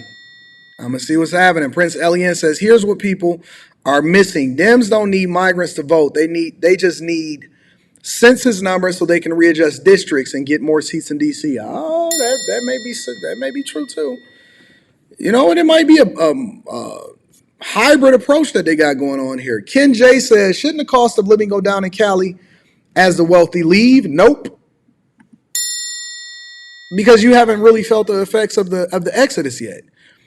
You haven't felt the effects yet. You're not going to feel the effects of it until years down the line. Then you'll start to see a little bit more of a reset. But the problem is that they got so many social services, and so, well, you'll see. I'll break that down going into 2024. Shout out to Ken J. I appreciate you, big dog. Thank you for holding me down. Let's go ahead and get over to the next thing. So, hold on. Affordable housing or projects, because we dealing with housing, we dealing with exodus, we dealing with people moving and going, moving and shaking, migrants, exodus in California, what's happening over in the Bronx in New York. We want to see what's happening because there's a new, shout out to Marriage, Politics, and Sports. I'm going to read that super chat shortly. There's a few new buildings that's going up over in New York, and I want to bring you guys up to speed of what's happening out here in these streets. Make sure you hit a like for the algorithm, subscribe to the channel, and turn on your notifications. Construction well underway Thursday at 1160 River Avenue, Tower B in the Bronx. And so is the submission phase of the building's affordable housing lottery. Let me back up for a minute. Don't this look like, if you look at this right here, hold on. If you look at this right here, got the EMT fire trucks. Don't this kind of look like that New York over in Las Vegas? Like if you drive by New York, and then they got the Statue of Liberty, which I believe is actually over in Jersey, and you look at the buildings, this reminds me of two things. This reminds me of the housing projects that you see on every Mobb Deep video or old Nas video, Queensbridge Don't Play, or it looks like the actual buildings that they created over in Vegas on a strip for New York. Thursday at 1160 River Avenue, Tower B in the Bronx. And so is the submission phase of the building's affordable housing lottery. I have a low income. Yubakar Cisse and his family won a lottery spot and last month moved into the recently completed adjacent Tower A. Can you imagine having to win the lottery just to be able to get decent housing? Cabrini Green vibes? It does. It absolutely does. And these are brand new buildings. Now, a lot of these people had to basically enroll in a lottery, a housing lottery, because if I'm not mistaken, they're saying that the entire building is going to be affordable housing. Affordable housing, to me, in my mind, and you guys can tell me if I'm wrong inside of the chat. Yes, this is live. Bushido's J. Why people be always asking me if it's live? Do it say that it's live? It absolutely says that it's live, right? When y'all came in here and y'all see this, and y'all seeing over 2,000 people across multiple different platforms that's watching this live. Don't it say it's live? Of course it's live. Shout out to Bushido J. I'm gonna need you to subscribe to the channel. Somebody say it don't look like no NYC projects. Listen. Affordable housing to me is another term for the new housing projects, because it's not incentivizing you to level up or to get to the next level or to be able to afford whatever the market rate rents are or to eventually buy your own home. It's basically rent controlled housing, which is not too much different than the projects or where people was living and using their Section 8 vouchers. How is it any different? How is it any different? I'm curious. How is affordable housing if every single person that's in there? Now, what we have in Michigan for a lot of the new developments is they have to allocate a portion of whatever they're developing, whether it be 5% of the housing or 10% of the residents for a new building. And they say, well, you have to reserve that for affordable housing applicants. It can't just be people that can afford to be there. Yeah, they might have to pass a credit check, or yeah, they have to be responsible with their resources, but these units, however many units, 5% of the units in the building or whatever, depending on if you get any incentive. Now, if you don't get any incentive or you don't have to go through any committee, maybe it's in a historical district or something like that, right? If you don't have to go through any committee or you're not getting any tax incentives, then I think you can do whatever you want. If you're just building it just based off of your own merit, then you can charge whatever you want, and it's based off of who's managing the project, right? But if you get an incentive from the city, or if you are getting approval from some historic district that's worried about, removing people that's been there for the last 50 years, and then you coming in and you basically gentrifying the area, then they'll put a restriction on it, and they'll say, well, to get approved, to be able to pull permits over in this area, then you have to do some hybrid approach where you allow for 5% of the units inside of the building, or 10% of the units have to meet a certain threshold, or they can't make more than $50,000 a year. They can't make more than $45,000 a year. But I have never seen personally, and maybe it's just because I don't live in NYC, I've never seen an entire complex be dedicated to affordable housing. So every single person in that place is under a certain threshold in order to make sure that we fill this entire thing. Very good idea, so the people can afford to pay the bills. With Tower B now nearing completion, the city's Department of Housing Preservation and Development has opened up a new affordable housing lottery. Like its neighbor, the building features 250 units, from studios to 3 bedrooms, with several amenities. All 500 units across both buildings designated for affordable housing, with an overwhelming majority of them put into the lottery. All 500 units across both buildings are in affordable housing. That's a disaster.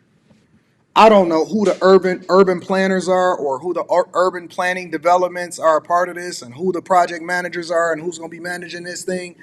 But that ain't nothing but problems that's waiting to happen. You know what I hear? Bed bugs, roaches, liquor, baby mamas arguing, thin walls, not making sure that you make sure that all of the amenities is the best that you can possibly have that would attract the best residents. I don't hear nothing but problems inside of that. All 500 units inside of the entire project on both buildings is affordable housing, and most of the people are hitting the lottery. And so you're gonna have homeboy that's hanging out at the liquor store, or the chick with no baby mama, or the chick that's a single baby mama that ain't got no baby daddy in their life, and they just gonna be in there, and the kids gonna be running around talking about the amenities. Pfft, you could forget it. You could forget. That's gonna turn into spray painted hallways in 5 seconds. 2 years from now, I'm gonna be visiting this housing building in the Bronx, and we gonna be having a different conversation, fam. Who are wondering what affordable means at this project, the answer starts with something called AMI, or Area Median Income, which is set by the federal government and takes into account the size of a household and where it falls on the AMI scale. For example, there are 8 studio apartments in the lottery, renting for $465 a month. That's it? Wow. In New York, I've never heard of such prices. I don't know where you can go in America. I don't even think you can get a place off of Kensington Avenue in Philadelphia for $465 a month. I don't care if it's a studio apartment or not. $465 a month. How are you even able to live in New York City off of $18,000 a year? You should be looking like one of them kids that be in a commercial that be having flies in their eyes talking about for 25 cents a day, you can feed this kid. In New York, making $18,000 a year? I ain't never heard of such price. I don't know of a price. I don't know of anybody in any place in the United States of America. And I travel all over this country. You know me. I'm city to city, state to state. I done been almost to all states on the freaking United States of America.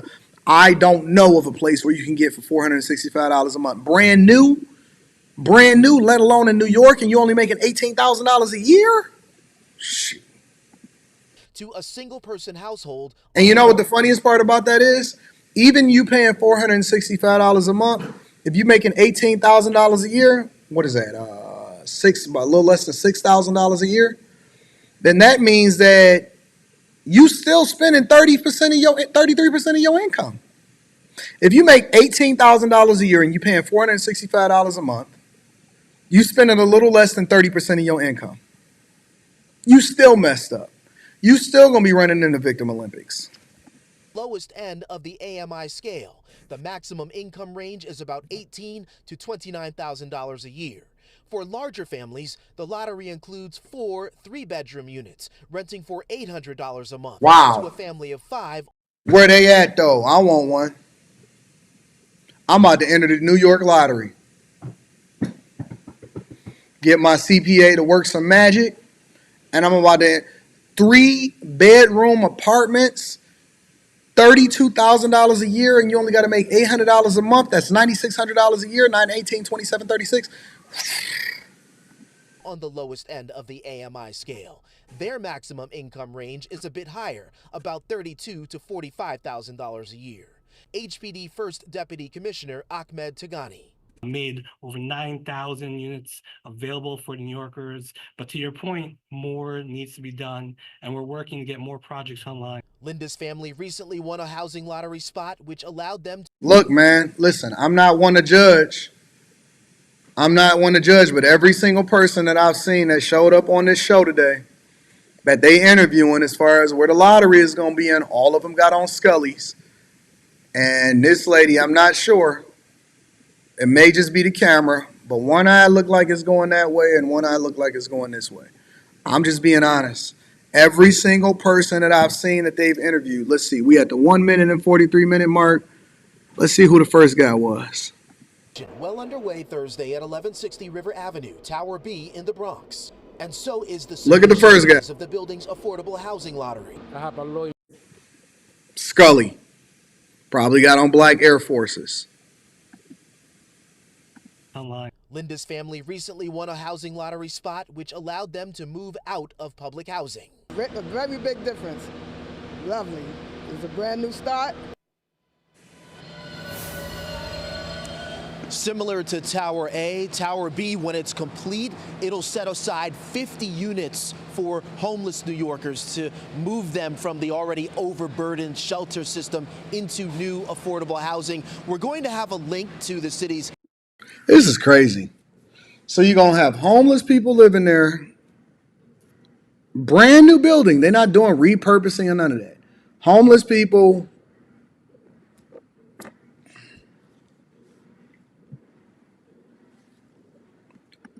Housing Connect web portal up on pix11.com, and this latest housing lottery closes on February 22nd.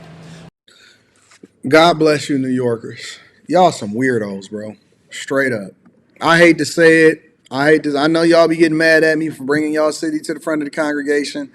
Y'all some weirdos over in New York, yo. Let me read some of these super chats. Marriage, Politics, and Sports says, Happy New Year, all.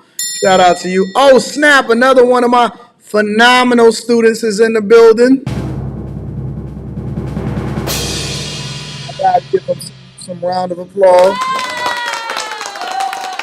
Shout out to my dog, Mr. Lot says, thank you and the Chasers for all of the game and the insight. We going even higher into 2024. Shout out to Mr. Lot in the building. I appreciate you for rocking with me. Thank you, my friend. Let me see. Ari Reed says Texarkana, Texas. Let me see where that's at on the map. Let me get up off of this DM. Texas.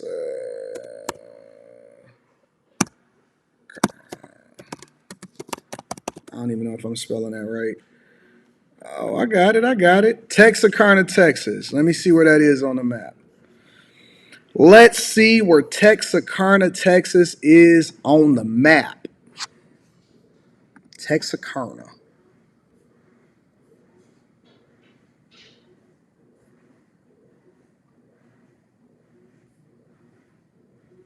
Oh, you're right over there near Shreveport. Oh, so you're a little bit of ways. You're a little bit of ways away from Dallas. You closer to Dallas than you are to. So you're in between Arkansas, Shreveport, Louisiana. You're right in the middle of everything. And Fort Worth. Oh, okay. Interesting. Very, very interesting.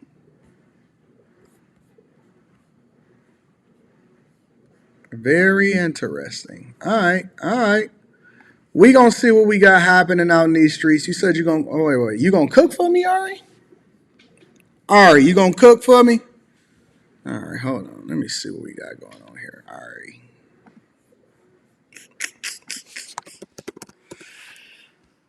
Now, if you gonna cook for a bruh,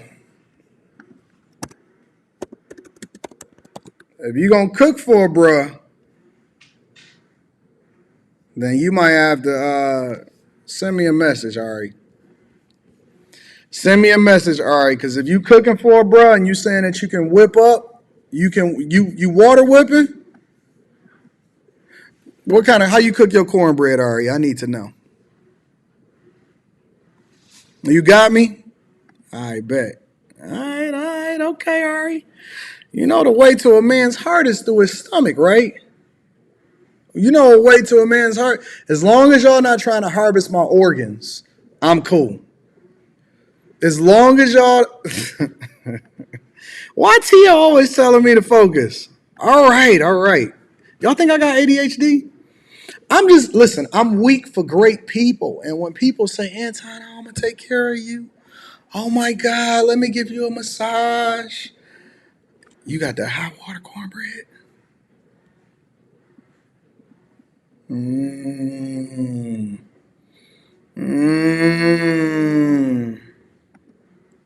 Send me a DM. Send me a DM. I got you already. Send me a DM. Got that hot water cornbread. All right. We gonna get there. Yeah. Let me get to the rest of the super chats. I got to make sure I know what's going on out here in these streets. Counselor Mr. G says, you accidentally said Lori Harvey. Well, you see where my head is at, right? I don't want to be talking about Lori Lightfoot, because when I think about that, all I think about is Beetlejuice. But I mean, at the very least, she is a little bit better to look at. You know what I'm saying? It says your choices in married between Lightfoot and Johnson. However, she may be better than those two. For some reason, the show always wants me to want to make sure, makes you want to get that payday. You know what I'm saying? Shout out to the counselor, Mr. G is in the building. I appreciate you, counselor. Wait a minute. What? Rita, what you doing? What you got going on? Hey, get on up out of here. Hey, hold on. Give me 1 second, Joe.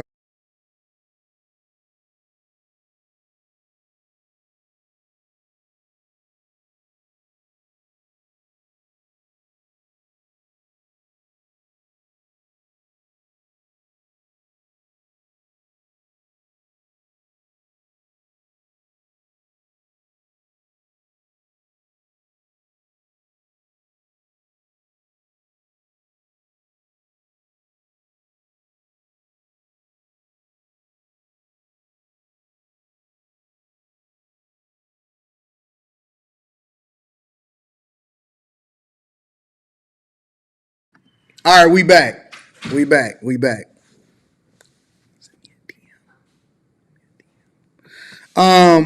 Anyways, where was we at? Oh, shout out to Counselor Mr. G. I appreciate it. J Ben is in the building, says, great.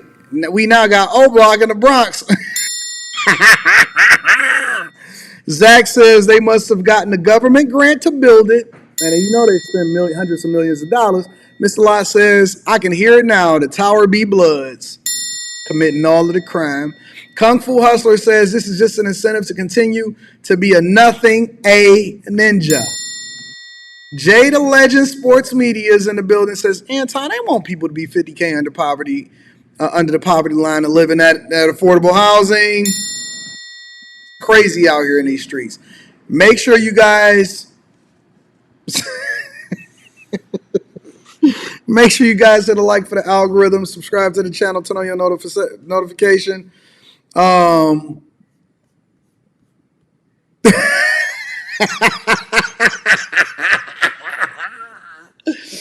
Chat Lives Matter is in the building. I appreciate y'all.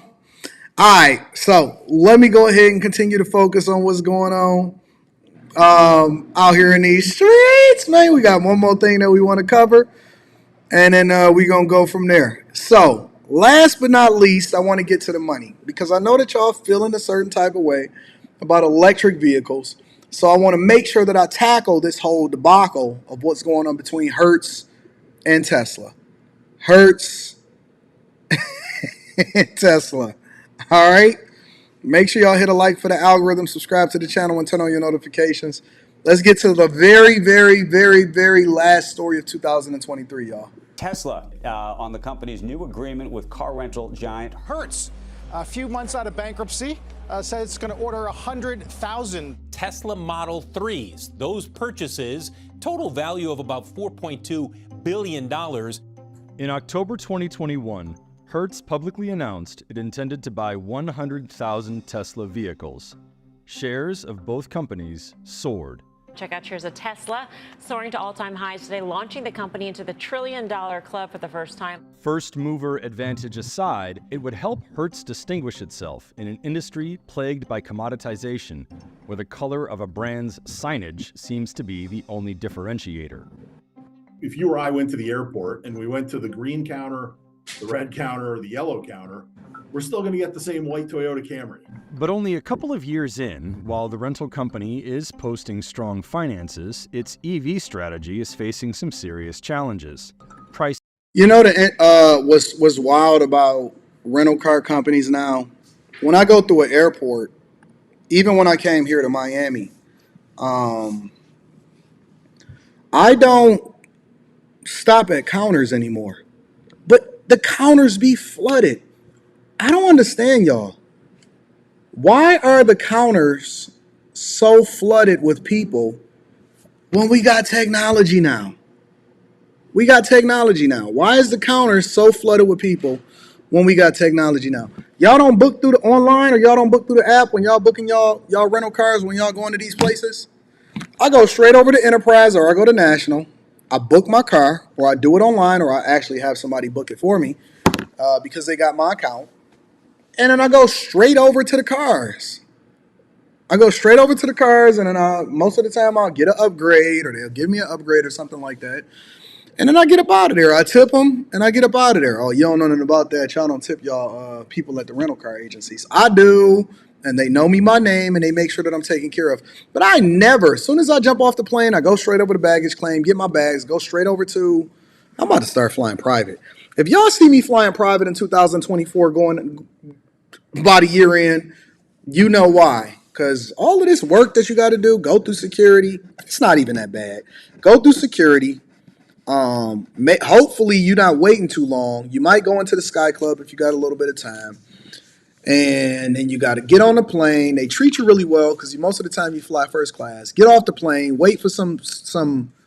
It was a bad kid over in first class. And I sat next to his mama. We switched seats. Get on a plane, wait to the plane. Everybody get into the aisle before you can get off. Then you got to go over to baggage claim. When you get to baggage claim, you get your stuff, and then you got to go over to the rental car agency. And y'all want to wait? Y'all want to wait at the counter to get y'all rental car? You could forget it, bro.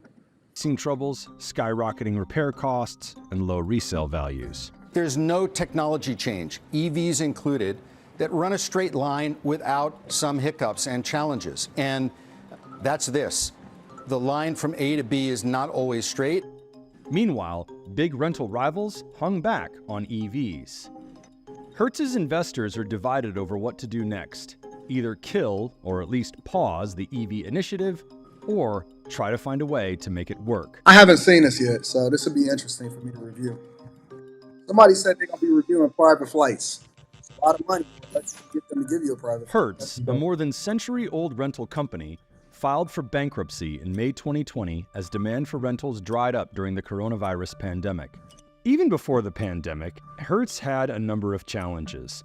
Sales grew from about $7.6 billion in 2010 to a peak of about $11 billion in 2014.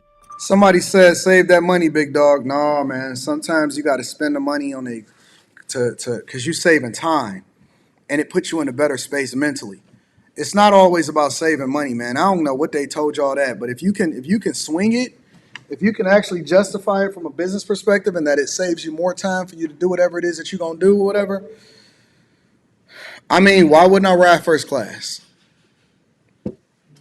For example, you know what I'm saying? Like, it's a business expense, number one, and it allows for me to make sure that I have the best experience, that I'm better rested so that I can operate at my top capacity and I make way more money than I can justify trying to save between first class and riding main or riding economy, you know? And then when you start looking at it in the same vein as far as first class versus private, and again, you don't have to buy a plane or you don't have to rent out the whole plane, but you know, they have different services depending on what main cities you fly into and from that could justify the price that's probably not too much far off from what you paying for first class. I'll give you an example, bro. When I flew here, because it's, you know, and I booked my tickets to come to Miami because I already know what it's like here. When I flew here to come to Miami, for me, my daughter, let's just say for 3 people, right? For 3 people in Miami, it basically cost me like, for first class tickets, it was like $8,000 round trip. It's like $7,000 something, $8,000 round trip. Now, me personally, I personally like to fly first class because, you know, it's ideal for me. You know what I'm saying? I prefer, but even the ones that were main and the ones that was Delta Comfort and stuff like that, they wasn't too far off. They wasn't too far off. It's not like, you know, you was getting like a huge discounts just because you wasn't flying first class. That's just what it was at this time of the year, trying to get back and forth to Miami, because a lot of people come down to Miami because it's one of the best weather-wise, and also, you know, what the lifestyle is. It's one of the best weather-wise that you can get here. And even if you fly somewhere else that got even better weather like Hawaii, it's going to be a crazy amount of money. a crazy amount of money. Now, somebody say, well, Spirit could have got you there for $100. That's cool. Go ahead and fly Spirit. I'm cool with it. I'm not trying to stop you. But fell to about $9.8 billion in 2019. Pre-bankruptcy, the stock had been highly volatile, climbed as high as $109.48 in 2014, and sank as low as $3.70. Somebody said AK is stupid. Act your wage. I didn't say AGE. Act your WAGE. Act your wage. When I flew over to Tokyo, I paid $30.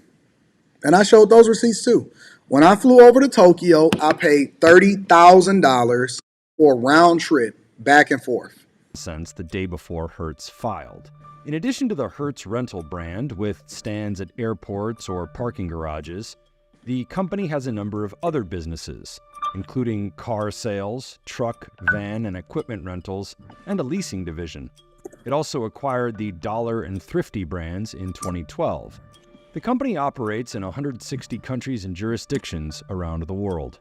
13 months after filing for Chapter 11, the company emerged from bankruptcy, unveiling big plans. When you're coming out of a process like that, you need a story to tell investors. People want to know what your strategy is, what's going to be different this time. Some moves were expected, securing more corporate accounts, like a big partnership with American Express, cleaning up its Dollar and Thrifty brands, which had suffered from underinvestment, and a pledge to focus more on cost efficiency. But the big move was its plan to buy 100,000 Teslas, mostly Model 3 sedans, for its US and European operations.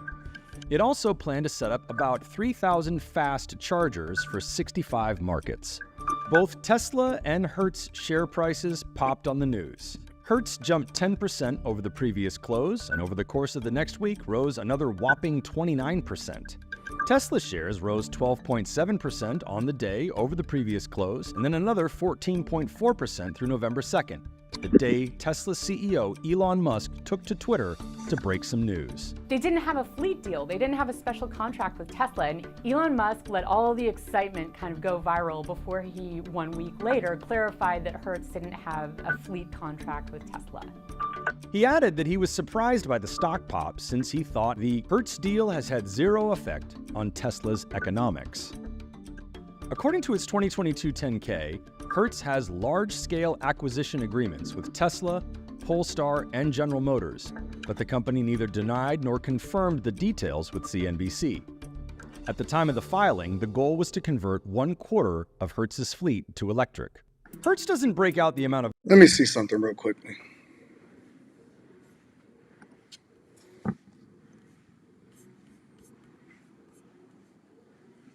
Make sure I ain't got my Sky Miles numbers on here. All right, the Sky Miles numbers is not on there. Let me see. I spent something like that. This was when I went to Japan. Yep, this is when I went to Japan. That's how much I paid. 3 people, $10,186 a piece, and I paid $30,000. But I flew Delta One. Now you can fly something else, you know what I'm saying, and you can do it a little bit differently. But I'm not about to forego the best sleeping experience when I got to be on a plane for a whole lot of time in order to try to save money. I'm not doing that. You know what I'm saying? So for me, it's a little bit different. I'm not trying to save money on that type of time. Now, Detroit to Miami, I think it was $2,200 or $2,300 a person, something like that. Oh, I actually didn't spend as much. I spent a little bit less. So I spent $6,800 for 3 people. So total passengers and then I spent like $7,000.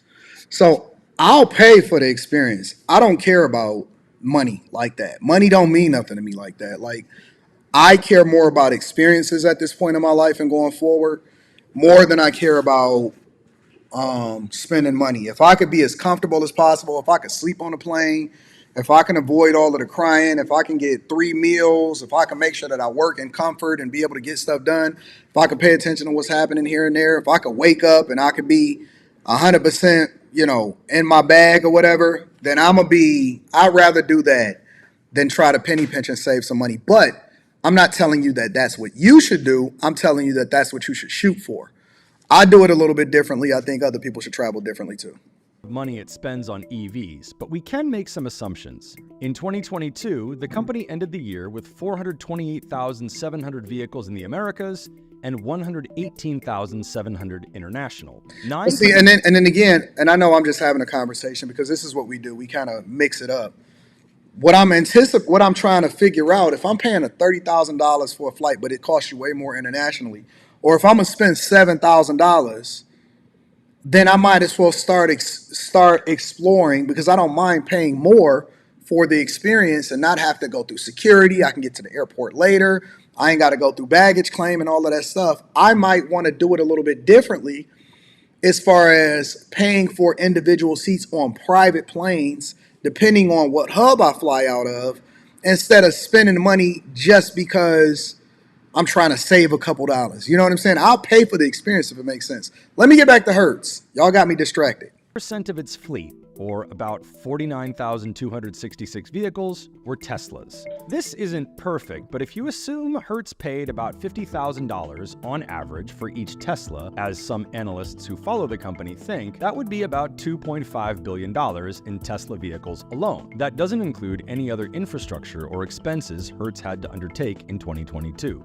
And the reason why this is a dumb move by Hertz in order to try to go electric is because I don't believe that they're benefiting from it. This was a bad business move, but it wasn't a bad business move because it was an EV.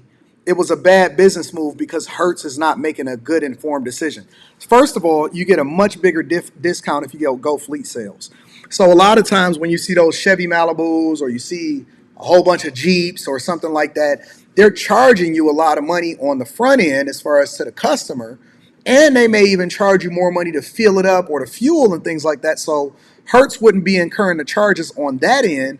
But the fact that they're not getting a fleet deal, and they probably have to use, time and money in order to understand it and everything like that, and they spending an additional $2.5 billion, it's hard to be able to recoup that if you're not getting a fleet sales deal, which the automakers make less money on, but you make more money on because you're buying it in bulk, which means that you get a better deal.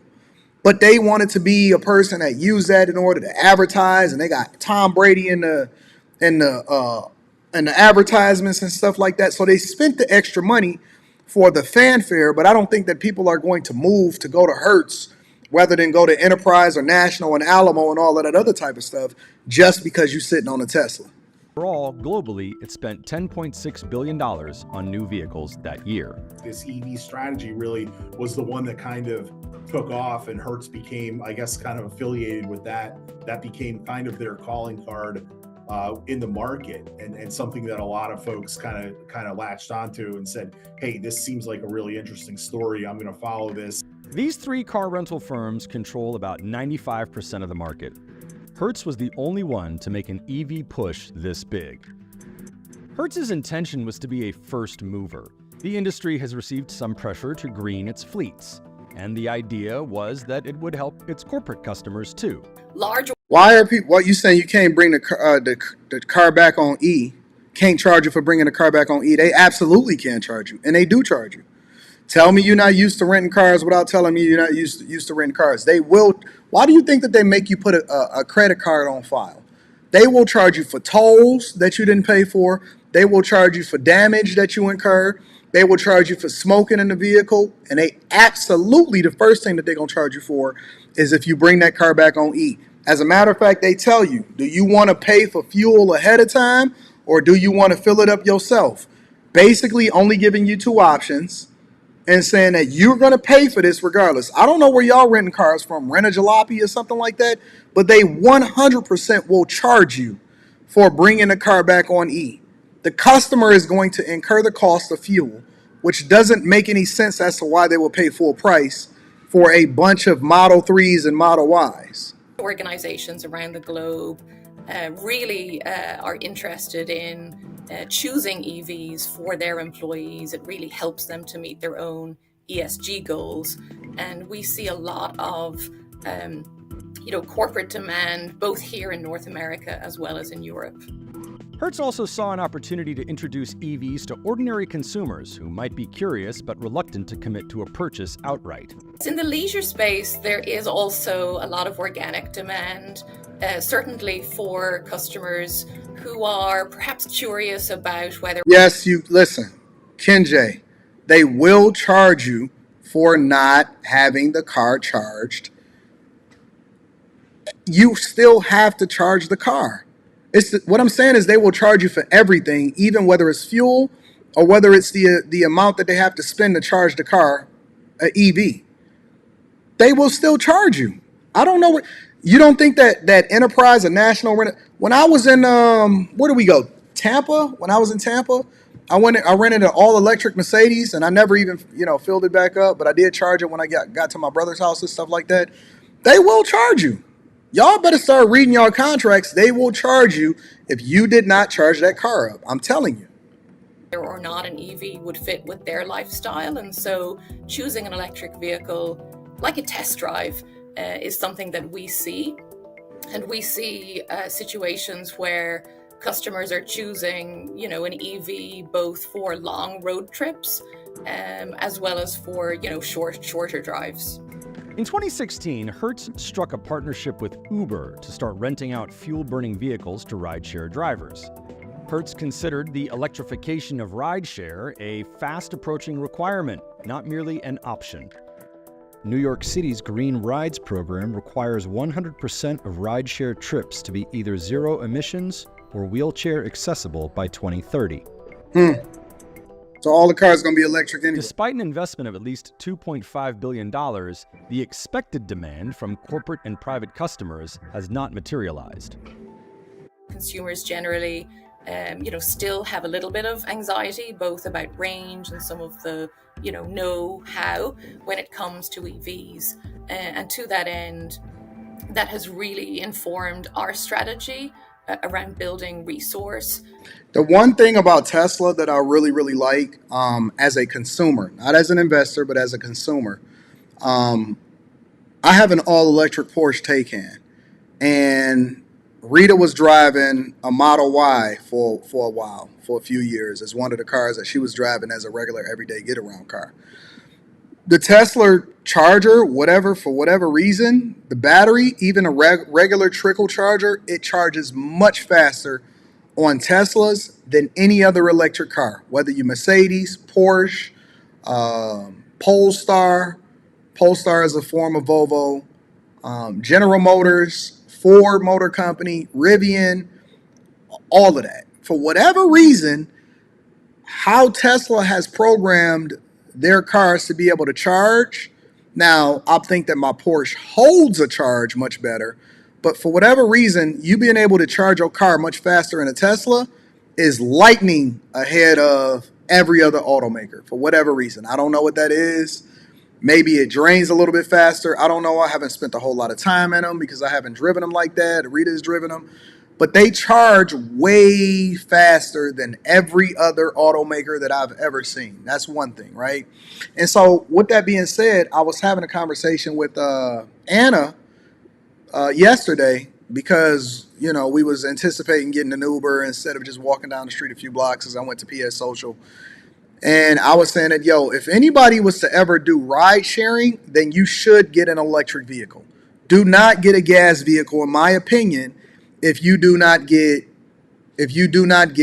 a Tesla, an all electric vehicle, because literally you will save yourself a ton of money versus whatever it's going to cost you as far as vehicle gas and maintenance, because you got to remember it doesn't have any engine, so it doesn't have any oil changes, don't have to change no spark plugs, it has less mechanical parts that's moving, so you have less of a chance to have to spend money on maintenance. And then also when it comes to costs, it's a lot of places where you can literally charge for free. I charge my car for free every single day, regardless. When I get over to Detroit, I charge my car for free all the time. I charge my car for free all the time. And so here in Miami, if you live in more ideal weather, if you're doing Uber Eats or Grubhub or something like that, most of the people that deliver your food actually delivers them on scooters. They deliver them on scooters or they deliver them on electric bikes. And so that allows for them to be a lot more efficient with their gas. It allows for them to get faster through, through the, through traffic and things like that. So if you're going to do these hustles, you got to learn how to hack your way to more success to keep more money in your pocket or to keep more profit inside of your pocket. And really helping with that challenge. Demand that did arise tended to come from customers who were already Tesla or EV owners. What has worked, sort of, is the ride-sharing segment of the business. As of December 2022, 65 to 70% of the EVs in Hertz's fleet were utilized by rideshare drivers. They didn't want those things sitting around. They're very expensive cars. And so it made all the sense in the world to Hertz, right? Because they didn't get a fleet. We're going to extend our normal rideshare rental program, and we're going to throw Teslas into it and other EVs. I mean, I think from my perspective, Hertz and Uber has been a great partnership. I think that Uber really needs Hertz and Hertz really needs Uber. Harry Campbell is the founder and CEO of The Rideshare Guy, a website and podcast dedicated to Uber and Lyft drivers and other gig economy workers. There's really no better use case in my mind than an Uber driver who's going to put 1,500 miles a week on their car to not only rent a car, but to rent an electric vehicle. Renting to rideshare companies is cost-effective. There's a 1-week minimum, and costs of turning a vehicle are substantially cut. The challenge, though, is that Hertz gets about $43 per day, rather than the $75 to $90 it gets for a consumer or corporate rental. There's also been a disproportionate number of accidents. While Hertz says routine maintenance costs on EVs are lower, the cost of repairing the damage from accidents is twice what it would be for an internal combustion vehicle. And I agree with that because I've experienced it. A lot of y'all have known that I had documented it, and it's funny because I wanted to make sure that I didn't miss the show, but I wound up going all the way home. But I had gotten in an accident with my Porsche. It's not just a Tesla, it's all EV vehicles. And one of the reasons, well, I didn't actually have to pay for the repair myself. My insurance company handled it. But we had to go back and forth with the insurance company because on my insurance, for whatever reason, with Progressive, I'm not with Progressive anymore, but with Progressive, they charge more money because it is an EV vehicle because the cost to repair is more. And I think that a lot of that comes along with the requirements from the manufacturers, not necessarily the actual repair cost of the vehicles. For example, the requirement for the manufacturer for Porsche in particular is that if you get in an accident, there are certain parts of the car that they're forcing you to pay for repair in order to certify it as, whatever their certification is, because they only have authorized Porsche dealerships or authorized Porsche places that repair your vehicles. You have to get parts of the car that's to be repaired, even if that part of the car is not damaged. And then also they're taking into consideration, even though you don't have engine, even though you don't have spark plugs and all of that stuff, and you don't have to get oil changes and things, they're anticipating the repair cost or the totaling of the vehicle based off of what the battery cost is. So because you're removing a lot of the manufacturing costs that comes along with internal combustion engines, and it's thousands and thousands of less parts, they then had to put that cost into the battery, even though the battery costs are continuing to go down over a period of time. So for example, I know that Connie is very upset with me inside of the chat, and that's okay. I'm with you, Connie. That's cool. Shout out to Connie Harris. She's been with me for a long time now. And Chat Lives Matters. Connie, for example, will say, Anton, you keep saying that crap, but you haven't had to replace a $14,000 battery. Okay, that's fair, Connie. But do you know that the cost of the battery has gone down significantly since they've started using batteries inside of electric vehicles since this inception? Because the worldwide adoption of it and the manufacturing of it, the cost to build those items is driven out based off of scale. Okay, so the cost of something initially, especially when you're only 1% to 2% of U.S. vehicles sold or 5% of U.S. vehicles sold, is going to be significantly higher than if you can produce those things at scale. So over periods of time, as we continue to get more vehicles on the road, and it's like that for anything, whether you doing infrastructure updates, whether you're selling couches or whether you're selling laptops, the cost of it, if you look at what the cost of what a laptop was or what they were charging for laptops or even computers, and then you account for inflation, The cost of a computer is significantly more, even though we have a much better product today, because as they continue to innovate, as they continue to scale, the cost of that computer is going to go down. And so, of course, it's going to be higher. And of course, you're going to get pushed back by people that's used to doing things a certain way because they don't understand economies of scale.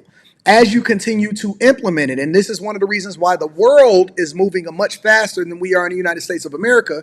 We only care about American principles. We don't care about competing with the world. The cost of it is going to continue to go down. And then I've even read a report. It's so funny because I just got this today because people will say, well, what about, being able to power it and, what you got to use fossil fuels in order to continue to do it? Well, I was just looking at different press releases. And it's funny because, hold on, let me pull this up. I want to make sure that I get it. I want to make sure that I get the right one. I don't even know if it's on this phone because I screenshotted it. Pizza Hut. Fossil fuels only account for, zero emission whatever is only 40% now. 40% of what we produce here in the United States of America, right? So it's getting cleaner every day the more that you impact or the more that you continue to innovate within a space. Hold on, I got to find this because you know me, I like my receipts. I guess I didn't screenshot it on this phone. Screenshotted some other stuff, but I didn't screenshot that one. Hold on. Married that. I'll see if I can find that article online right now. But basically what I'm telling you is that as you continue to embrace change, 40%. I wish I could find it. I always like to have the receipts. 40% renewable energy.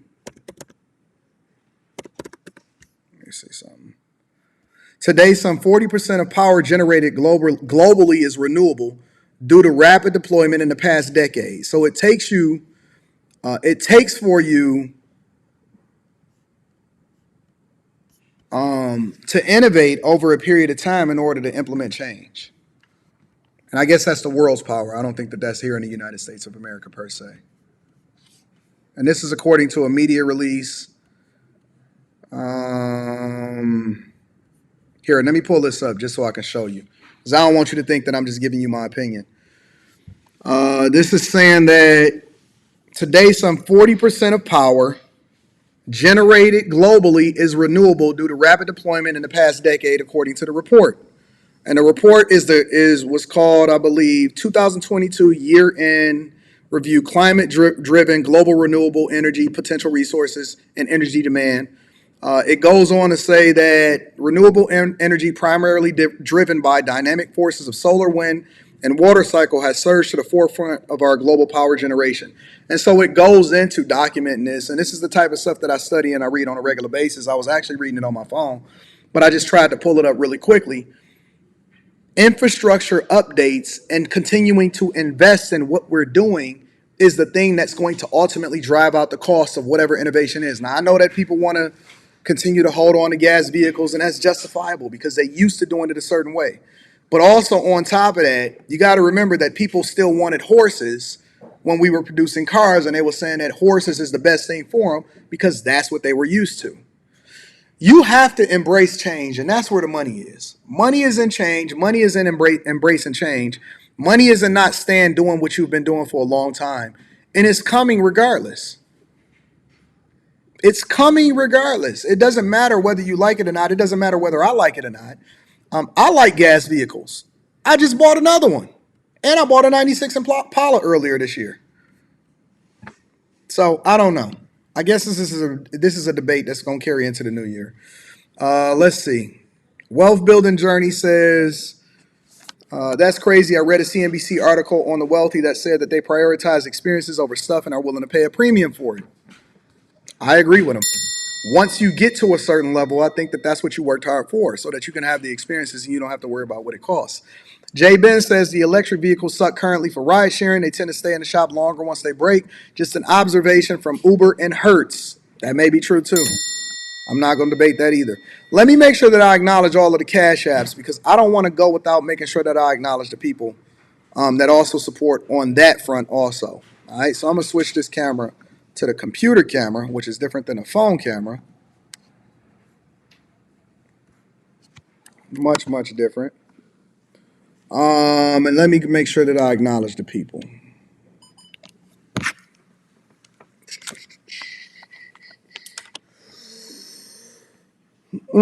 I do not want to not acknowledge or make sure that I miss anybody, so I'm definitely going to make sure that I'm going to acknowledge the people.